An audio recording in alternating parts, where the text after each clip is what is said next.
हरे कृष्णा। भगवत गीता के 13वें अध्याय में आपका स्वागत है।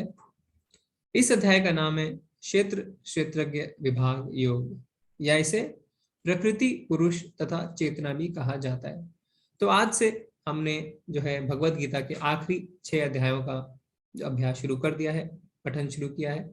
क्योंकि ये जो 6 अध्याय हैं, आखिरी 6 अध्याय, ये क्या है? यह है ज्ञान योग प्रधान। यानी इसमें हम देखेंगे कि किस तरीके से ज्ञान के माध्यम से हम भक्ति को प्राप्त कर सकते हैं। हम ये भी देखेंगे कि क्यों ज्ञान जरूरी है। क्षेत्र क्षेत्रज्ञ, इसका अर्थ क्या होता है, ये भी हम अगले श्लोकों में देखेंगे। पर सबसे पहले हम लेंगे श्लोका ऑफ द डे। तो पिछले अध्याय में हमने 12वें अध्याय में 20वें श्लोक को श्लोका ऑफ द डे बनाया था। तो अगर आपने अभ्यास किया है तो आप अपना हैंड रेस कर सकते हैं, हम आपको पढ़ने का मौका देंगे। जी हरे कृष्ण कृष्ण। प्रभु जी जी। माता जी, हरे कृष्णा। जी माता जी। जी प्रभु जी। ये तो धर्मामृतम मृतामिदम यथोक्तम पर्युपासते श्रद्धाना मत्परमा भक्तास्ततेव में प्रिय। जो इस भक्ति के अमर पथ का अनुसरण करते हैं और जो मुझे ही अपने चरम लक्ष्य बनाकर श्रद्धा रहित पूर्ण रूपेण संलग्न रहते हैं, वे भक्त मुझे अत्यधिक प्रिय हैं। जी जी हरे जी, कृष्ण प्रभु धन्यवाद जी। माता जी, धन्यवाद, बहुत बहुत धन्यवाद। जी हरे प्रभु। कृष्णा विकास प्रभु जी। हरे कृष्ण प्रभु जी। मैं देख के पढ़ूंगा। जी प्रभु ये जी। ये तु धर्म अमृतम इदम यथा उक्तम पप्रुपासते श्रद्धा श्रद्धा ध्यान मत परम भक्ता अतीव मेव प्रिय। जी जी जी जी हरे जी, कृष्ण। धन्यवाद प्रभु जी। हरे कृष्णा, हरे कृष्णा। चरण प्रभु जी। चरण सिंह प्रभु जी, आप अपने आप अनम्यूट कर सकते हैं। ठीक है। हरे कृष्णा स्वाति माता जी। हरे कृष्ण प्रभु जी। जी माता ये जी। तो धर्म्यामृतमिदं यथोक्तं पर्युपासते श्रद्धानां मत्परमा भक्तास्ते अतीव मे प्रियाः।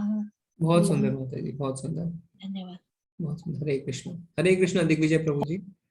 हरे कृष्ण प्रभु जी। जी जी। श्लोक इस प्रकार है। ये तु धर्मामृतमिदं यथोक्तं पर्युपासते श्रद्धाना मत्परमा भक्तास्तेऽतीव मे प्रियः। बहुत सुंदर प्रभु जी, बहुत सुंदर। हरे कृष्ण। संजीव प्रभु जी, हरे कृष्णा। हरे कृष्ण प्रभु जी। जी प्रभु ये जी। धर्म अमृतम इदम यथा उक्तम पार्थूसते श्रद्धा नाना मत परमः भक्त अतीव में प्रिय। जी जी जी जी जी जी, धन्यवाद प्रभु जी, धन्यवाद। हरे कृष्णा चरण सिंह प्रभु जी। हरे कृष्ण प्रभु जी। जी प्रभु जी। ये तु धर्म अमृतमिदं यथोक्तं पर्युपासते श्रद्धानामत्परमा भक्तास्ते अतीव मे प्रिया। जी जो प्रभु जी। जो इस भक्ति के अमर पथ का अनुसरण करते हैं और जो मुझे ही अपना चरम लक्ष्य बनाकर श्रद्धा सहित पूर्ण रूपेण संलग्न रहते हैं, वे भक्त मुझे अत्यधिक प्रिय है। धन्यवाद प्रभु जी, धन्यवाद। तो हम आखिरी हैंड लेते हैं, फिर हम क्लास शुरू करेंगे। हरे कृष्णा रमेश प्रभु जी। ये तो धर्मामृतमिद युतक पर्युपासते श्रीदधान मत परामा भक्तास्ते तीव्र प्रेमे प्रिया। जो इस व्यक्ति के अमर पथ का अनुसरण कर लेते हैं और जो मुझे ही अपने चरम लक्ष्य बनाकर श्रीदधा सहित पूर्ण रूपेण संलग्न रहते हैं, वे भक्त मुझे अत्यधिक प्रिय है। जी जी जी, धन्यवाद प्रभु जी, बहुत बहुत धन्यवाद आप सबका। आप सबने बहुत ही सुंदर प्रयास किया। तो अध्याय 13 का अब हम शुरुआत करते हैं। तो अब अध्याय 13 शुरू करने से पहले कुछ प्रश्न उठते हैं ना। प्रश्न क्या उठता है? प्रश्न ये है कि अगर भक्ति ही परिणति यानी अंतिम चरण है, तो ज्ञान को अंतिम 6 अध्याय में क्यों प्रस्तुत किया गया है? क्योंकि अगर हम कहते हैं कि भगवत गीता का अर्थ है भक्ति, तो भक्ति योग प्रधान जो बीच के 6 अध्याय हैं वो तो खत्म हो चुके हैं ना, 12 अध्याय खत्म हो चुके हैं। तो फिर ज्ञान को अंतिम 6 अध्यायों में क्यों रखा गया है? तो क्या लिखा है इसके बारे में? सही मायने में पूर्ण भगवत गीता भक्ति है, तो पूरी भगवत गीता ही भक्ति है। प्रथम 6 अध्याय चर्चा करते हैं कि कैसे कार्य के माध्यम से भक्ति को प्राप्त किया जा सकता है, यानी कर्म योग के माध्यम से। तो किस तरीके से हम कर्म करके भक्ति को प्राप्त कर सकते हैं, इसीलिए पहले 6 अध्याय को क्या बोलते हैं? कर्म योग प्रधान। अंतिम 6 में ज्ञान के माध्यम से इसे प्राप्त करने का वर्णन है। तो जैसे पहले 6 में कर्म के माध्यम से भक्ति को पाने का वर्णन है, अंतिम 6 में ज्ञान के माध्यम से इसे पाने का वर्णन है, और मध्य 6 भक्ति की ही चर्चा करते हैं। इसके अलावा 12वें अध्याय में कृष्ण ने बताया है कि कैसे वह व्यक्तिगत रूप से अपने भक्तों को जन्म और मृत्यु के से बचाते हैं। तो हमने पिछले अध्याय में पढ़ा था कि भगवान कहते हैं कि मैं खुद ही अपने भक्तों को जन्म मृत्यु के चक्र से बचाता हूं।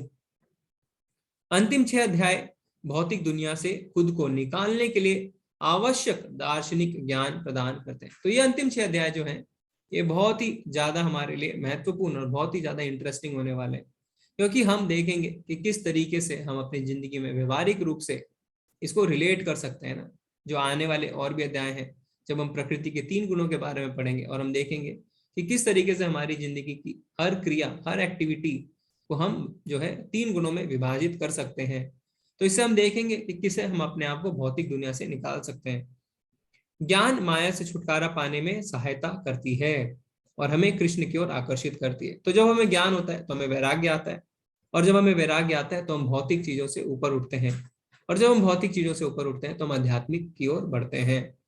इसलिए जब हम भक्ति प्राप्त करने के लिए ज्ञान का उपयोग करते हैं तो यह भक्ति का हिस्सा बन जाता है ना। तो यानी अगर हम ज्ञान का इस्तेमाल करते हैं भक्ति के लिए तो वो भक्ति का ही हिस्सा बन जाता है। पर कई लोग क्या सोचते हैं, कई लोग सोचते हैं कि भक्ति में ज्ञान की क्या आवश्यकता है, भक्ति में ज्ञान नहीं होना चाहिए, हमें सिर्फ भाव से भक्ति करनी चाहिए। कई लोग ऐसा सोचते हैं ना, और हम देखते भी हैं हमारे भारतवर्ष में ज्यादातर लोग भक्ति भाव में रहते हैं, मंदिर जाते हैं, रोज पूजा करते हैं, पर उन्हें ज्ञान बिल्कुल भी नहीं होता है। तो उससे क्या नुकसान होता है? उससे यह नुकसान होता है कि भक्ति सिर्फ एक भाव बन के रह जाती है। तो यानी आज अगर आपको किसी ने कहा कि आप इस देवता की पूजा करें, इससे आपको ये फल प्राप्त होगा, इससे फलाने ने ये फल प्राप्त किया है, तो आप बहुत ज्यादा प्रभावित हो जाते हैं और आप कल से उन्हीं की पूजा आरंभ करते हैं। भले ही आपने अपने देवता को जिसको 20 साल पूजा उसको आप छोड़ के दूसरे देवता के पास भाग जाते हैं। क्यों? क्योंकि हमारे पास ज्ञान नहीं होता है। तो इसलिए हमें थोड़े से शास्त्र अध्ययन करना चाहिए, थोड़ा भगवान के बारे में श्रवण करना चाहिए, जिससे हमारी भक्ति दृढ़ हो सके, तो हमें कोई भी बहका ना पाए। नहीं तो हम देखते हैं कितने है ना ऐसे आजकल व्यक्ति घूमते हैं, कितने बाबा ऐसे घूमते हैं जो हमें तुरंत बहका सकते हैं और हम तुरंत उनके बहकावे में आ जाते हैं। पर जब हमें शास्त्रों का ज्ञान होता है तो हमें पता चल जाता है कि वो सही कह रहे हैं या वो गलत कह रहे हैं। तो अगर भक्ति सिर्फ भावुक लोगों के लिए होती तो क्या होता? तो भगवान कह सकते थे अर्जुन को ना कि मैं ऐसा बोल रहा हूं, तुम करो। भगवान पहले अध्याय में पहले श्लोक में कहते हैं, अर्जुन मैं भगवान हूं, तुम मेरे भक्त हो, है ना, तुम भावुक हो, तुम मुझे मानते हो कि मैं तुम्हारा भगवान हूं, चलो जैसा मैं कहता हूं वैसा करो। पर भगवान ने ऐसा नहीं किया। भगवान ने पूरी भगवत गीता की चर्चा करी। क्यों? क्योंकि भक्ति सिर्फ भाव नहीं है, भक्ति एक विधि है, एक प्रोसेस है, क्या, जिससे हम धीरे धीरे भक्ति को सीख सकें। तो भक्ति हमारी एक लंबी यात्रा की तरह है। जैसे जब हम एक लंबी यात्रा में निकलते हैं तो हम क्या करते हैं? सारे प्रबंध करते हुए निकलते हैं ना, हम सारी तैयारियां करते हैं, सारे सामान को लेते हैं और ये भी देखते हैं कि सामान की कहीं चोरी नहीं हो जाए, तो हम उसके लिए चेन ताले सब कुछ करते हैं, सारी प्रबंध करते हैं। तो वैसे ही हमें भक्ति की जो यात्रा है उसके लिए भी प्रबंध करने हैं। भक्ति की यात्रा भी कभी ना खत्म होने वाली यात्रा है, पर इस यात्रा में कुछ चोर भी हैं। ठीक है, वो चोर कौन है? वो चोर है प्रकृति के 3 गुण। वो क्या करते हैं? वो हमारी भक्ति को चुरा लेते हैं। तो हम देखेंगे कैसे हमें पता चलेगा कि हमारी भक्ति को चुरा लिया गया है। जैसे उदाहरण के तौर पे अर्जुन क्या कहता है? अर्जुन कहता है मुझे युद्ध नहीं करना, तो उस पर तमोगुण जो है हावी हो चुका था, है ना। ऐसे तो अर्जुन भक्त है, पर हमारे लिए जो वो मोह में पड़ा था जिससे हमें भगवत गीता का ज्ञान मिल सके, तो हम क्या देख सकते हैं कि वो तमोगुण में आ गया था। तो आने वाले जो अध्याय हैं, बाकी जो 6 अध्याय भी बचे हैं, उसमें भगवान हमें बताएंगे कि किस तरीके से जो प्रकृति के 3 गुण हैं वो किस तरीके से हमें प्रभावित करते हैं और उनसे हम किस तरीके से बाहर भी निकल सकते हैं। तो हम पहले पहचानेंगे कि क्या हम कौन से गुण में आते हैं, हमारी कौन सी गतिविधि कौन से गुण में आती है, फिर उनसे हम बाहर कैसे निकल सकते हैं। तो ज्ञान लोग जो योग होता है वो इसलिए भी कहा गया है, जिससे क्या है, जिससे लोग जो है ज्ञान का अनुशीलन करते करते भक्ति की ओर आ सके, क्योंकि ज्ञान का गंतव्य भी भक्ति ही है। जब आपको ज्ञान होता है तो आप सोचते हैं अगला क्या, अगला जो है फिर वो भक्ति होती है। जैसे है ना सुखदेव गोस्वामी भी ज्ञानी थे, पर जब उन्होंने श्रीमद् भागवतम के श्लोक अपने पिताजी से सुने, व्यासदेव जी से सुने, तो उनके अंदर तुरंत भक्ति आ गई। इसी तरीके से ब्रह्मा जी के तो 4 पुत्र थे, चतुष्कुमार, वो पहले ज्ञानी थे, फिर जो उन्होंने भगवान के चरणों में रखी हुई तुलसी का सुगंध लिया तो उन्हें तुरंत भक्ति मिल गई। इसी तरीके से बिल्वा मंगल ठाकुर थे, है ना, हमने पिछले अध्याय में देखा था किस तरीके से उन्होंने भक्ति के लिए अपनी आंखें भी फोड़ ली थी। तो वो भी पहले ज्ञानी थे, पर वो धीरे धीरे फिर भक्ति में आ गए। तो ज्ञान जो है वो भी भक्ति के अंदर ही जाके समाहित हो जाता है। ठीक है, तो हम देखेंगे इस अध्याय की शुरुआत अर्जुन अपने कुछ प्रश्नों से करते हैं और भगवान उन प्रश्नों का उत्तर देते हैं।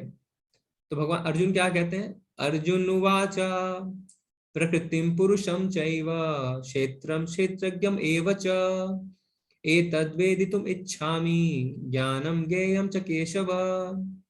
श्री भगवान उवाच इदं शरीरं कौन्तेय क्षेत्रम् इत्यं विधीयते एतद्यो वेत्ति तं प्राहुः क्षेत्रज्ञ इति तद्विदः।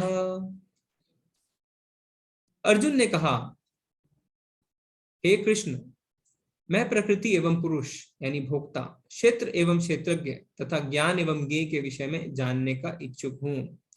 तो अर्जुन ने यहाँ पे 6 प्रश्न रखे। क्या? पहला, प्रकृति क्या है? दूसरा, पुरुष क्या है? तीसरा, क्षेत्र क्या है? चौथा, क्षेत्रज्ञ क्या है? पांचवा, ज्ञान क्या है? और छठा, ज्ञेय क्या है? तो ये 6 प्रश्न अर्जुन ने रखे। तो भगवान क्या कहते हैं? श्री भगवान ने कहा, हे कुंती पुत्र, यह शरीर क्षेत्र कहलाता है। तो यानी जो क्षेत्र है यानी फील्ड ऑफ एक्टिविटी है ना, क्षेत्र यानी फील्ड ऑफ एक्टिविटी। तो भगवान कहते हैं कि ये हमारा जो शरीर है वो क्षेत्र है और इस क्षेत्र को जानने वाला क्षेत्रज्ञ, यानी जो इस शरीर को जानता है वो क्षेत्रज्ञ है। तो भगवान ने इस शरीर को क्षेत्र क्यों कहा? क्योंकि हमने क्या पढ़ा है? हमने ये पढ़ा है ना, 8वें अध्याय में हमने पढ़ा था कि जब हम शरीर त्यागते हैं तो क्या होता है, जैसे हमारे मन के भाव रहते हैं, हमारी जैसी इच्छा रहती है, हमें वैसा शरीर मिलता है। क्यों वैसा शरीर मिलता है? जिससे हम उन इच्छाओं को पूरा कर सकें। तो इस शरीर के द्वारा ही हम अपनी इच्छाओं को पूरा करते हैं। तो ये शरीर हमारे लिए एक क्षेत्र की तरह है, एक फील्ड ऑफ एक्टिविटी की तरह है, क्योंकि इस शरीर के बिना हम अपनी इच्छाओं को पूरा नहीं कर सकते। इसलिए भगवान ने शरीर को क्षेत्र कहा है, क्योंकि इस शरीर के द्वारा हम अपनी इच्छाओं को पूरा करते हैं। जैसा अगर आपको खाने की बहुत इच्छा है, अगर आपको इस इच्छा को पूरा करना है तो क्या होगा? अगले जन्म में आपको हाथी का शरीर मिलेगा। क्यों? उस शरीर के जरिए आप अपनी इच्छा को पूरा करेंगे। तो जो शरीर है वो है क्षेत्र, और इस क्षेत्र को जानने वाला कौन है? क्षेत्रज्ञ। यानी इस शरीर को कौन जानता है? इस शरीर को आत्मा जानती है ना, और परमात्मा जानते हैं। तो जो इस शरीर को जानता है वो क्षेत्रज्ञ कहलाता है। तो ये हुआ क्षेत्र और क्षेत्रज्ञ। फिर अब आगे हम देखेंगे भगवान प्रकृति, पुरुष, ज्ञान और ज्ञेय के बारे में भी हमें बताएंगे। तो यहाँ पे भगवान ने जो उत्तर दिया उसको हमने एक टेबल फॉर्म में समराइज किया है। क्या? प्रकृति यानी ये भौतिक प्रकृति है ना, जिसे हम मटेरियल नेचर कहते हैं। पुरुष का अर्थ क्या होता है? जो आनंद को भोगता है, यानी जो प्रकृति के आनंद को भोगता है उसे पुरुष कहते हैं। और जो भोगता है वो 2 प्रकार का होता है, एक भोक्ता और एक परम भोक्ता। ठीक है, भोक्ता यानी जीवात्मा, परम भोक्ता यानी भगवान। क्षेत्र क्या होता है? जैसा हमने देखा, ये शरीर जो है वो क्षेत्र है। क्षेत्रज्ञ इस शरीर को जानने वाला। तो इस शरीर को कौन जानता है? आत्मा और परमात्मा। आत्मा सिर्फ अपने शरीर को जानती है, पर परमात्मा हर किसी के शरीर को जानते हैं। फिर क्या है? ज्ञानम। तो क्षेत्र और क्षेत्रज्ञ का जो को समझने को ज्ञान कहते हैं। तो अर्जुन ने क्या पूछा था? ज्ञान और ज्ञेय। तो ज्ञान क्या होता है? अगर हम क्षेत्र और क्षेत्रज्ञ को समझ लें तो उसे ज्ञान कहते हैं। और ज्ञेय का अर्थ होता है ज्ञान का लक्ष्य। तो सारे ज्ञान का लक्ष्य क्या है? परमात्मा। तो यानी 6 प्रश्न थे। प्रकृति का मतलब ये भौतिक प्रकृति के बाद उन्होंने पूछा पुरुष का अर्थ यानी जो भोक्ता है। तो भोक्ता 2 हो सकते हैं, एक जो भोक्ता यानी जीवात्मा और एक परम भोक्ता यानी भगवान। फिर क्षेत्र यानी हमारा शरीर, क्षेत्रज्ञ यानी शरीर को जानने वाला जो है आत्मा और परमात्मा। फिर ज्ञान यानी क्षेत्र और क्षेत्रज्ञ के बारे में जानना को ज्ञान कहते हैं। और ज्ञेय यानी ज्ञान का लक्ष्य यानी परमात्मा। तो आगे भगवान क्या कहते हैं? क्षेत्रज्ञ चापि माम विद्धि सर्व क्षेत्रेषु भारत क्षेत्रज्ञ योर ज्ञानम यतस् ज्ञानम मतम मम। हे अर्जुन, आपको समझना चाहिए कि मैं भी सभी शरीरों का ज्ञाता हूँ और इस शरीर और उसके ज्ञाता को समझने को ज्ञान कहा जाता है। यही मेरी राय है। तो हमारी जो आत्मा है उसे क्षेत्रज्ञ कहते हैं। क्यों? क्योंकि वो अपने शरीर को जानती है। कोई दूसरा नहीं बता सकता कि मेरे शरीर में क्या हो रहा है ना, मैं ही सिर्फ अपने शरीर के बारे में बता सकता हूँ। कोई भी व्यक्ति जो है वो सिर्फ अपने शरीर के बारे में जानता है, वो दूसरे के शरीर के बारे में नहीं जानता है। तो क्या कोई और भी है जो दूसरों के शरीर के बारे में जानता है, या कोई ऐसा जो सारे शरीरों के बारे में जानता है? हाँ, कौन? भगवान। क्योंकि भगवान जो है वो परमात्मा रूप में हर शरीर में है। तो यानी जो क्षेत्रज्ञ होता है, जो शरीर को जानता है, वो दो होते हैं, आत्मा जो सिर्फ अपने शरीर को जानती है और परमात्मा जो सबके शरीर को जानते हैं। तो परमात्मा जो है वो साक्षी की तरह हर शरीर में बैठे रहते हैं, वो सारी गतिविधियों को देखते हैं, है ना। जब हमें ऐसा पता चलता है, आप चित्र में भी देखिए, आत्मा और परमात्मा दो क्षेत्रज्ञ हर शरीर में रहते हैं। तो जब हमें पता रहता है कि परमात्मा हमारे अंदर साक्षी रूप में बैठे हैं, तो हम गलत काम करने से बचते हैं। कैसे? नहीं तो हम क्या सोचते हैं, हम सोचते हैं अरे अभी तो कोई आसपास नहीं है, कोई मुझे नहीं देख रहा, हो सकता है कि अब सरकारी नियमों से बच जाएं। पर भगवान के नियम से आप नहीं बच सकते, क्योंकि परमात्मा आपके अंदर साक्षी रूप में बैठे हैं और आपकी हर गतिविधियों को देख भी रहे हैं, और जो आप सोचते हैं भगवान उसे भी समझ जाते हैं। ठीक है। तो जैसे उदाहरण के तौर पे ये क्या है, ये एक खेत है, यानी एक क्षेत्र है। तो इस खेत को कौन जानता है? इस खेत को इसका किसान जानता है। पर जितने भी खेत हैं उसको कौन जानता है? उसको जो वहां का राजा है वो जानता है। तो इसी तरीके से आत्मा जो है वो सिर्फ अपने शरीर को जानती है, पर परमात्मा हर किसी के शरीर को जानते हैं। जैसे सरकार होती है, जो राजा होता है वो हर किसी की जमीन, हर किसी की खेत के बारे में जानते हैं, पर जो एक किसान होता है या जो जमीन का मालिक होता है वो सिर्फ अपने जमीन के बारे में जानता है, वो दूसरों के जमीन के बारे में नहीं जानता। तो जैसे अर्जुन ने कहा था ना भगवान को कि आपने सूर्यदेव को किस तरीके से भगवत गीता का ज्ञान दिया, आप तो मेरे समकालीन हैं। तो भगवान क्या कहते हैं कि मुझे सब ज्ञात है, तुम्हें ज्ञात नहीं। तो जीव आत्मा जो है वो मुश्किल से अपने बारे में भी जान पाती। हम कहते हैं कि हमें अपने शरीर के बारे में पता है, पर शायद हम अपने शरीर के बारे में भी पूरी तरीके से नहीं जानते, है ना। जब हम खाना खाते हैं तो किस तरीके से खाना अंदर जाता है, उसका वहां पे क्या होता है, हमें नहीं पता। तो हम पूरी तरीके से अपने शरीर के बारे में भी नहीं जानते, पर भगवान जो है वो सबके शरीर को जानते हैं। जैसे मोबाइल है ना, अपना अपना नंबर तो सब जानते हैं, पर टेलीफोन कंपनी जो होती है वो सबका नंबर जानती है। तो ईशोपनिषद में इसीलिए कहा गया है कि क्या, भगवान जो है वो पूर्ण है, और पूर्ण से जब पूर्ण हटा भी दे तो भी पूर्ण ही रह जाता है ना। Infinity minus infinity is also equals to infinity. तो भगवान पूर्ण है। क्या कहते हैं? ओम पूर्णमिदम पूर्णमिदम पूर्णात् पूर्णमुदच्यते, ओम पूर्णमदम पूर्णमिदम पूर्णात् पूर्णमुदच्यते पूर्णास्य पूर्णमादाय पूर्णमेवावशिष्यते। यानी भगवान पूर्ण है, और अगर हम पूर्ण से पूर्ण को हटा भी दें तो भी पूर्ण ही रह जाता है। तो इसीलिए ब्रह्म संहिता में क्या कहते हैं कि भगवान एक है, पर बहुत सारे अपने अनादि रूपों में विस्तृत हो सकते हैं। तो ये जो क्षेत्र और क्षेत्रज्ञ का ज्ञान है ये कितना महत्वपूर्ण है, हमें इस बात से भी पता चलता है क्या कि विभिन्न वैदिक ग्रंथों में विभिन्न ऋषियों ने कार्यकलापों के क्षेत्र तथा उन कार्यकलापों के ज्ञाता के ज्ञान का वर्णन किया है। इसे विशेष रूप से वेदांत सूत्र में कार्य कारण के समस्त तर्क समेत प्रस्तुत किया गया है। तो जो वेदांत सूत्र है, जो भी व्यासदेव जी ने लिखा है, उसमें भी इसके बारे में बहुत ज्यादा जो गहराई में इसकी चर्चा हुई है। तो ये जो ज्ञान है क्षेत्र और क्षेत्रज्ञ, यानी जो हमारा शरीर है और शरीर का ज्ञाता, ये ज्ञान बहुत ज्यादा आवश्यक और बहुत ज्यादा महत्वपूर्ण है। तो अब हम यहाँ पे जो है ब्रह्म पुंज की चर्चा करेंगे। तो ये चर्चा में क्या है, हमारी जो चेतना है वो कितने स्तर की हो सकती है और कैसे धीरे धीरे उसका स्तर ऊपर उठता है। तो सबसे पहले आता है अन्नमय कोश। भगवान की शक्ति का प्राकट्य अन्नमय रूप में होता है, जिसका अर्थ है अस्तित्व के लिए भोजन यानी अन्न पर निर्भरता। यह भ्रम की भौतिकवादी अनुभूति है। तो यानी क्या होता है, अन्नमय कोश में जो हमारी चेतना होती है वो सिर्फ अपने भोजन के बारे में सोचती है ना। जब हमारी चेतना सिर्फ भोजन तक सीमित रहती है तो उसको क्या कहते हैं, अन्नमयी कोश। फिर क्या होता है, उसके ऊपर अन्न में परम सत्य की अनुभूति करने के पश्चात फिर प्राणमय रूप में मनुष्य सजीव लक्षणों या जीवन रूपों में परम सत्य की अनुभूति करता है। तो अन्नमय कोश के ऊपर आता है प्राणमय कोश। जैसे उदाहरण के तौर पे एक बिल्ली है ना, एक बिल्ली जब आपके रसोई घर में किचन में आती है तो क्या करती है, वो दबे पैर आती है, छुपके छुपके आती है। क्यों? क्योंकि उसे अपनी जान की परवाह होती है। ठीक है, तो अन्नमय कोश यानी खाने की चिंता, अन्न की चिंता, फिर उसके ऊपर प्राणमय कोश यानी अपने प्राणों की चिंता, फिर उसके ऊपर जब हमारी चेतना बढ़ती है तो वो होता है ज्ञानमय कोश। इसमें क्या होता है, ज्ञानमय रूप में यह अनुभूति सजीव लक्षणों से आगे बढ़कर चिंतन, अनुभव तथा आकांक्षा तक पहुंचती है। यानी अब इसमें क्या होता है, जब हम इस चेतना में पहुंचते हैं तो हम अपने अनुभवों से सीखते हैं। जैसे अगर आप किसी जानवर को अगर मार देंगे तो अगली बार वो आपके पास नहीं आएगा, क्योंकि उसने अपने अनुभव से सीखा है कि आप उसे मारते हैं।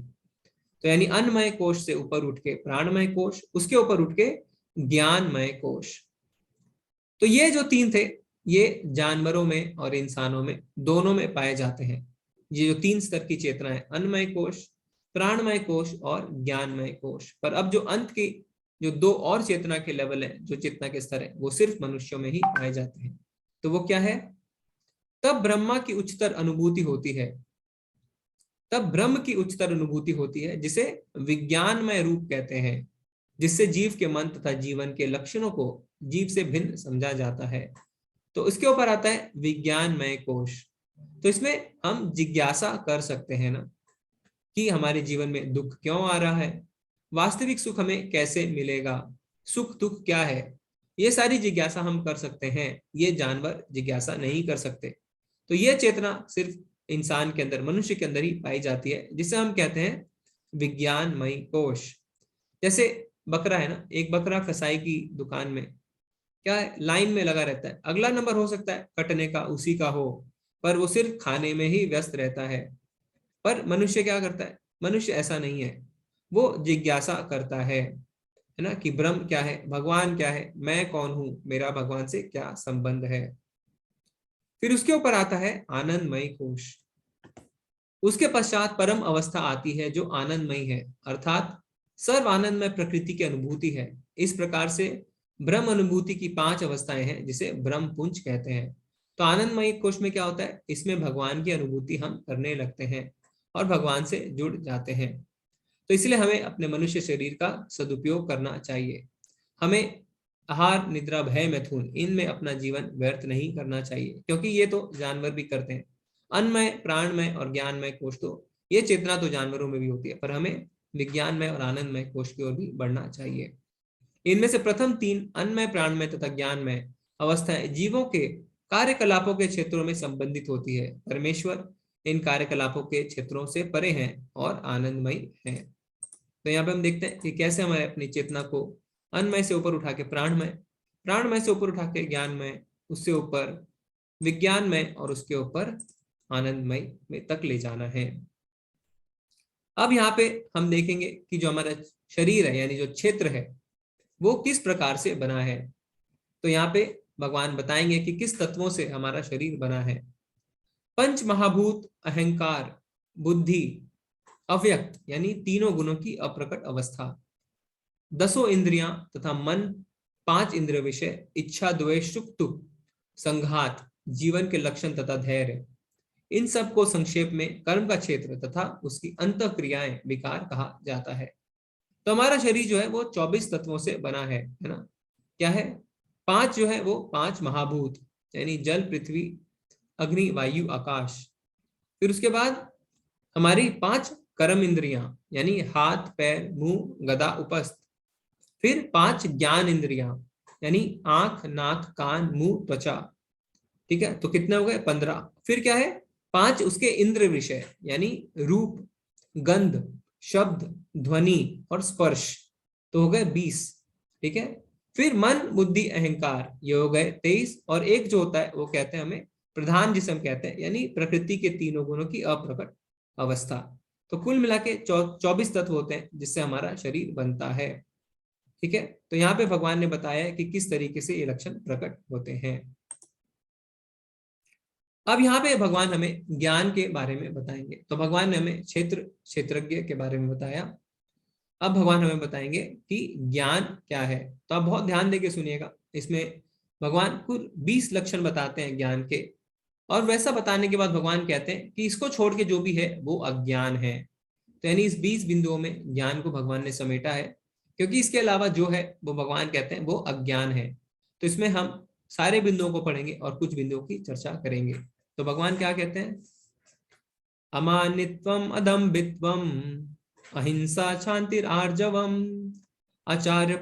आचार्योपासनम शौचम स्थैर्यम आत्मविनिग्रह इंद्रियार्थेषु वैराग्यम अहंकार एव च जन्म मृत्यु जरा व्याधि दुख दोषानुदर्शनम आसक्तिरन्विष्वंगा पुत्रदार गृहादिषु नित्यं च समचित्तत्वम् इष्टानिष्टोपपत्तिषु मयि चानेन योगेन भक्तिरव्यभिचारिणी विभक्त देश सेवित्वम् अरतिर्जन संसदि अध्यात्म ज्ञान नित्यत्वम् तत्वज्ञानार्थ दर्शनम् एतज्ज्ञानम् इति प्रोक्तम् अज्ञानम यद तो अन्यथा। यानी विनम्रता, दंभहीनता, अहिंसा, सहिष्णुता, सरलता, परमाणिक गुरु के पास जाना, पवित्रता, स्थिरता, आत्मसंयम, इंद्रिय तृप्ति के विषयों का परित्याग, अहंकार का अभाव, जन्म मृत्यु वृद्धावस्था तथा रोगों के दोषों की अनुभूति, वैराग्य, संतान, स्त्री, घर तथा अन्य वस्तुओं की ममता से मुक्ति, अच्छी तथा बुरी घटनाओं के प्रति संभाव, मेरे प्रति निरंतर अनन्य भक्ति, एकांत स्थान में रहने की इच्छा, जन समूह से विलगाव, आत्म साक्षात्कार की महत्ता को स्वीकारना तथा परम सत्य की दार्शनिक खोज, इन सबको मैं ज्ञान घोषित करता हूं और इनके अतिरिक्त जो भी है वह सब अज्ञान है।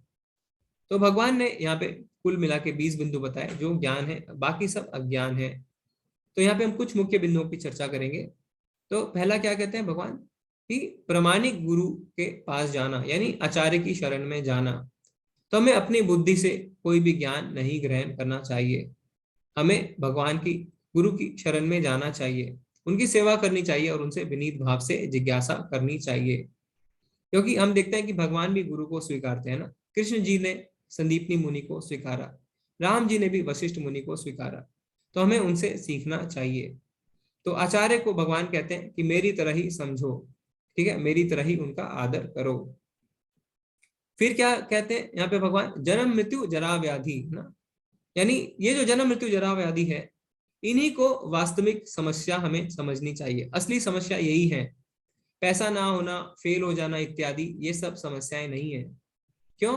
क्योंकि ये जो 4 समस्याएं हैं इनसे कोई भी नहीं बच सकता। जन्म मृत्यु जरा व्याधि, चाहे किसी के पास कितना भी पैसा क्यों ना हो। बल्कि हम तो देखते हैं कि आजकल ये ज्यादा बढ़ भी गए हैं, है ना। बीमारियां, बुढ़ापा किस तरीके से लोगों को बहुत ज्यादा परेशान करने लगे हैं। तो कोई नहीं कह सकता कि मैं अभी जवान हूं, है ना, मुझे कोई भी, अभी कोई कहता है कि मैं जवान हूं, मुझे कोई भी समस्या नहीं है, शारीरिक रूप से बहुत स्वस्थ हूं। तो पर हो सकता है कि वो शारीरिक रूप से स्वस्थ हो, उसे कोई बीमारी ना हो, पर जो 3 ताप है उससे वो नहीं बच सकता। जैसे आदि भौतिक ताप है ना, जैसे आप सड़क पे चल रहे हैं, आपका एक्सीडेंट हो गया, किसी मच्छर ने आपको काट लिया, आप बीमार पड़ गए। आध्यात्मिक ताप यानी अपने मन के कारण जो समस्या में आप पड़ जाते हैं ना, डिप्रेशन में आ जाते हैं, है ना। हम देखते हैं बॉलीवुड के बड़े बड़े स्टार्स, उनके पास कितनी सिक्योरिटी, बॉडीगार्ड क्यों ना हो, पर फिर भी वो इससे नहीं बच पाते। और आदि दैविक यानी जैसे भूकंप आ जाना, बाढ़ आ जाना, तो भले ही कोई कितना ही स्वस्थ क्यों ना हो, कोई कितना ही युवक नौजवान क्यों ना हो, पर इन तीनों से तो वो भी नहीं बच सकता, ठीक है। तो ये जो 4 चीजें हैं, जन्म मृत्यु जरा व्याधि, यही हमारे जीवन की वास्तविक समस्याएं हैं। और फिर भगवान कहते हैं अनन्य भक्ति। तो भक्ति में हमें हमेशा मन लगाना चाहिए। अगर हमें अनन्य भक्ति भगवान की मिल जाती है तो बाकी सब ज्ञान का कोई मतलब नहीं है, क्योंकि बाकी सब ज्ञान अपने आप आ जाते हैं। इसलिए जो है ब्रह्म संहिता में ब्रह्मा जी क्या कहते हैं कि वेदों को पढ़ के भी कोई भगवान को नहीं समझ सकता। भगवान को समझने के लिए हमें उनकी भक्ति करनी होती है। और भगवान कहते भी हैं, प्रभुपाद जी भी कहते हैं अपने तात्पर्य में कि इन 20 लक्षणों में से अगर कोई अनन्य भक्ति पा लेता है तो बाकी जो लक्षण है वो स्वतः ही उसके अंदर आ जाते हैं, उसे उनके लिए अलग से प्रयत्न नहीं करना पड़ता। तो हम अभी देखेंगे जल्दी से कि क्या गुण थे। नम्रता, यानी नम्रता का अर्थ होता है सम्मानित होने की संतुष्टि के लिए उत्सुक ना होना। शिष्टता यानी समझना कि हम शरीर नहीं है, हम इस प्रकार सम्मान और अनादर को एक जैसा लेते हैं। अहिंसा, जब तक कोई लोगों को आध्यात्मिक ज्ञान तक नहीं पहुंचाता तब तक वह हिंसा का अभ्यास कर रहा है। सहनशीलता यानी दूसरों से अपमान और अपमान सहने का अभ्यास करना, जैसे कि विभीषण है ना, उन्हें लंका से बाहर फेंक दिया गया, फिर भी वो भक्ति में लगे रहे, है ना, और लास्ट में उन्होंने भगवत प्राप्ति भी करी, अमर भी बन गए। जैसे द्रौपदी है ना, द्रौपदी को आप देखेंगे कितना उनका अपमान हुआ है ना, क्योंकि दूसरों पे हमारा वश नहीं है, हम इसे सीखते हैं। हम सोचते थे कि हमारे, द्रौपदी सोचती थी कि उसके 5 पांडव जो है उसके पति हैं, वो उसकी रक्षा करेंगे, पर दूसरों पे हमारा वश नहीं है। तो हमें क्या है, हमें सहनशील बनना होता है, यानी अपमान और अपमान सहने का अभ्यास करना होता है। फिर है सादगी, यानी इतना सीधा कि अपने दुश्मन के सामने भी सच का खुलासा कर देना। तो इसका अर्थ क्या होता है? इसका अर्थ ये होता है कि सच यानी भगवान के नाम का प्रचार करना, यानी भगवान का नाम सच है, वही सच्चा है, और उनके नाम के प्रचार में बिल्कुल नहीं डरना। तो दुश्मनों के आगे भी सच यानी भगवान का नाम कहना। फिर है एक आध्यात्मिक गुरु को स्वीकार करना। स्वच्छता यानी बाहरी स्वच्छता, स्नान करके और आंतरिक जो है जप करके। तो हम अपने बाहरी जो स्वच्छता पे तो बहुत ज्यादा ध्यान देते हैं, पर हमें अपनी आंतरिक स्वच्छता पे भी ध्यान देना चाहिए। तो चेतो दर्पणम मार्जनम, अपने चित्त को भी हमें मार्जना चाहिए। कैसे? भगवान का नाम लेके।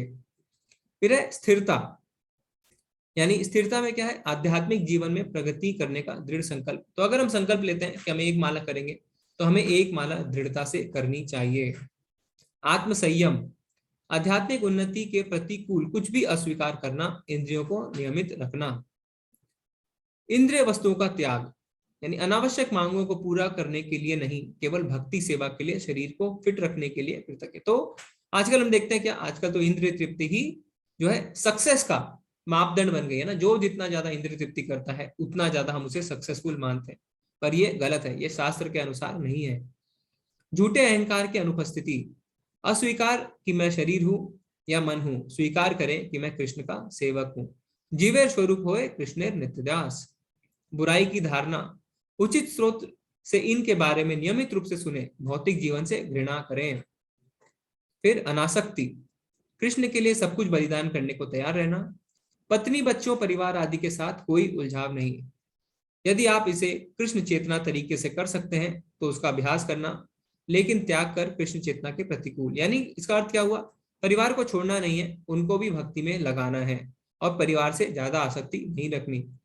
फिर क्या है? इवन माइंडेडनेस, यानी भौतिक लाभ या हानि में अभिन्न या व्यथित नहीं, अटूट भक्ति सेवा करना। फिर निष्काम भक्ति सेवा, यानी भक्ति की जो 9 प्रक्रिया है उसमें संलग्न रहना, जो हमने नवदा भक्ति सीखी थी। और एकांत जगह में रहने की ख्वाहिश, इसका अर्थ ये होता है कि भौतिकवादी लोगों से कम मिलना, है ना, भक्तों से ज्यादा मिलना। ऐसा नहीं कि आप छोड़ छाड़ के सब चले जाए जंगल, इसका अर्थ ये होता है कि भौतिकवादी लोगों से कम मिलना। तो हमने देखा कि भगवान ने बताया कि ज्ञान क्या है। अब भगवान क्या कहते हैं? अब मैं तुम्हें ज्ञेय के विषय में बताऊंगा, यानी ज्ञेय यानी ज्ञान का लक्ष्य, जिसे जानकर तुम नित्य भ्रम का आस्वादन कर सकोगे। यह भ्रम या आत्मा जो अनादि है और मेरे अधीन है, इस भौतिक जगत के कार्य कारण से परे स्थित है। तो ज्ञेय यानी भगवान, क्योंकि भगवान ही जो है वो ज्ञान का लक्ष्य है। तो हम देखते हैं कि जो आत्मा होती है वो भगवान का अंश होती है, और भगवान का स्वभाव क्या होता है? सच्चित आनंद। ठीक है, परमात्मा समस्त इंद्रियों के मूल स्तोत्र हैं, फिर भी वे इंद्रियों से रहित हैं। वे समस्त जीवों के पालन करता होके भी अनासक्त हैं। वे प्रकृति के गुणों से परे हैं, फिर भी वे भौतिक प्रकृति के समस्त गुणों के स्वामी हैं। तो जो परमात्मा है वो भी क्षेत्रज्ञ है, जैसा हमने देखा, क्योंकि वो हर शरीर को जानते हैं। और भगवान को हम क्या कहते हैं? परमात्मा को ऋषिकेश। क्यों? क्योंकि वो सारे इंद्रियों के स्वामी हैं, वो हमारे इंद्रियों को कंट्रोल कर सकते हैं, इसलिए उन्हें ऋषिकेश कहा जाता है। पर भगवान की खुद की जो इंद्रियां होती है वो दिव्य होती है, क्योंकि हमारी इंद्रियां जो है वो किससे बनती है? 24 तत्वों से हमने देखा। पर भगवान की जो इंद्रियां वो पंच तत्व से, महाभूत से नहीं बनती। परम सत्य समस्त जीवों, चर अचर के बाहर तथा भीतर स्थित है। वे भौतिक इंद्रियों के द्वारा जानने या देखने से परे है। यद्यपि वे अत्यंत दूर रहते हैं, किंतु हम सबों के निकट भी हैं। तो हमने देखा, कल उदाहरण भी हमने देखा था कि किस तरीके से जो कछुआ होता है वो अपने अंडे को देके वापस पानी में चला जाता है और उस पर ध्यान लगा के जो है वो अंडे को पोसता है। तो इसी तरीके से भक्त जो होते हैं, भगवान भले ही कितने दूर क्यों ना हो, वो उन्हें उनका ध्यान लगाता है, क्योंकि हो सकता है भगवान अपने धाम में हो और भक्त यहाँ पे हो, पर वो ध्यान लगा के भगवान का हमेशा अनुभव करता है। तो इसमें क्या है कि भगवान कितने ही दूर क्यों ना हो किंतु सबों के निकट भी हैं, क्योंकि भगवान परमात्मा रूप में सबके हृदय में रहते हैं। इसीलिए आज जो हमने नरसिंह प्रणाम किया उसमें हमने क्या देखा, इतो नरसिंगा ततो नरसिंगा यतो यतो यामी ततो नरसिंगा, है ना, यानी हर जगह जो है नरसिंह भगवान है। बाहिर नरसिंगा हृदय नरसिंगा, तो बाहर भी हैं और हृदय में भी हैं।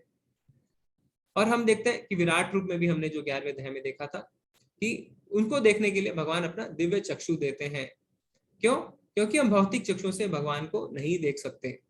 तो इसीलिए अगर हमें भगवान का अनुभव करना है तो हमें भगवान की भक्ति करनी है। तो ब्रह्मा जी क्या कहते हैं ब्रह्म संहिता में कि हम प्रेम के काजल और भक्ति की आंखों से ही भगवान को देख सकते हैं। उसके अलावा हम भगवान को देखने के लिए कुछ भी प्रयास कर ले वो बिल्कुल भी संभव नहीं होगा। वे समस्त प्रकाशमान वस्तुओं के प्रकाश स्तोत्र हैं। वे भौतिक अंधकार से परे हैं और अगोचर हैं। वे ज्ञान हैं, ज्ञेय हैं और ज्ञान के लक्ष्य हैं। वे सबके हृदय में स्थित हैं। तो भगवान जो है वो प्रकाश है, यानी प्रकाश का अर्थ यानी ज्ञान, है ना, और ज्ञान, उस ज्ञान का स्रोत कौन है? वो भी भगवान है। तो जहां भगवान नहीं है वहां क्या है? वहां अज्ञान है। तो हम देखते हैं कि परछाई क्या होती है? परछाई पीछे की ओर बनती है जहां अंधेरा होता है ना, और जहां भगवान है वहां बिल्कुल अंधेरा नहीं है, वह बिल्कुल भी अज्ञान नहीं होता।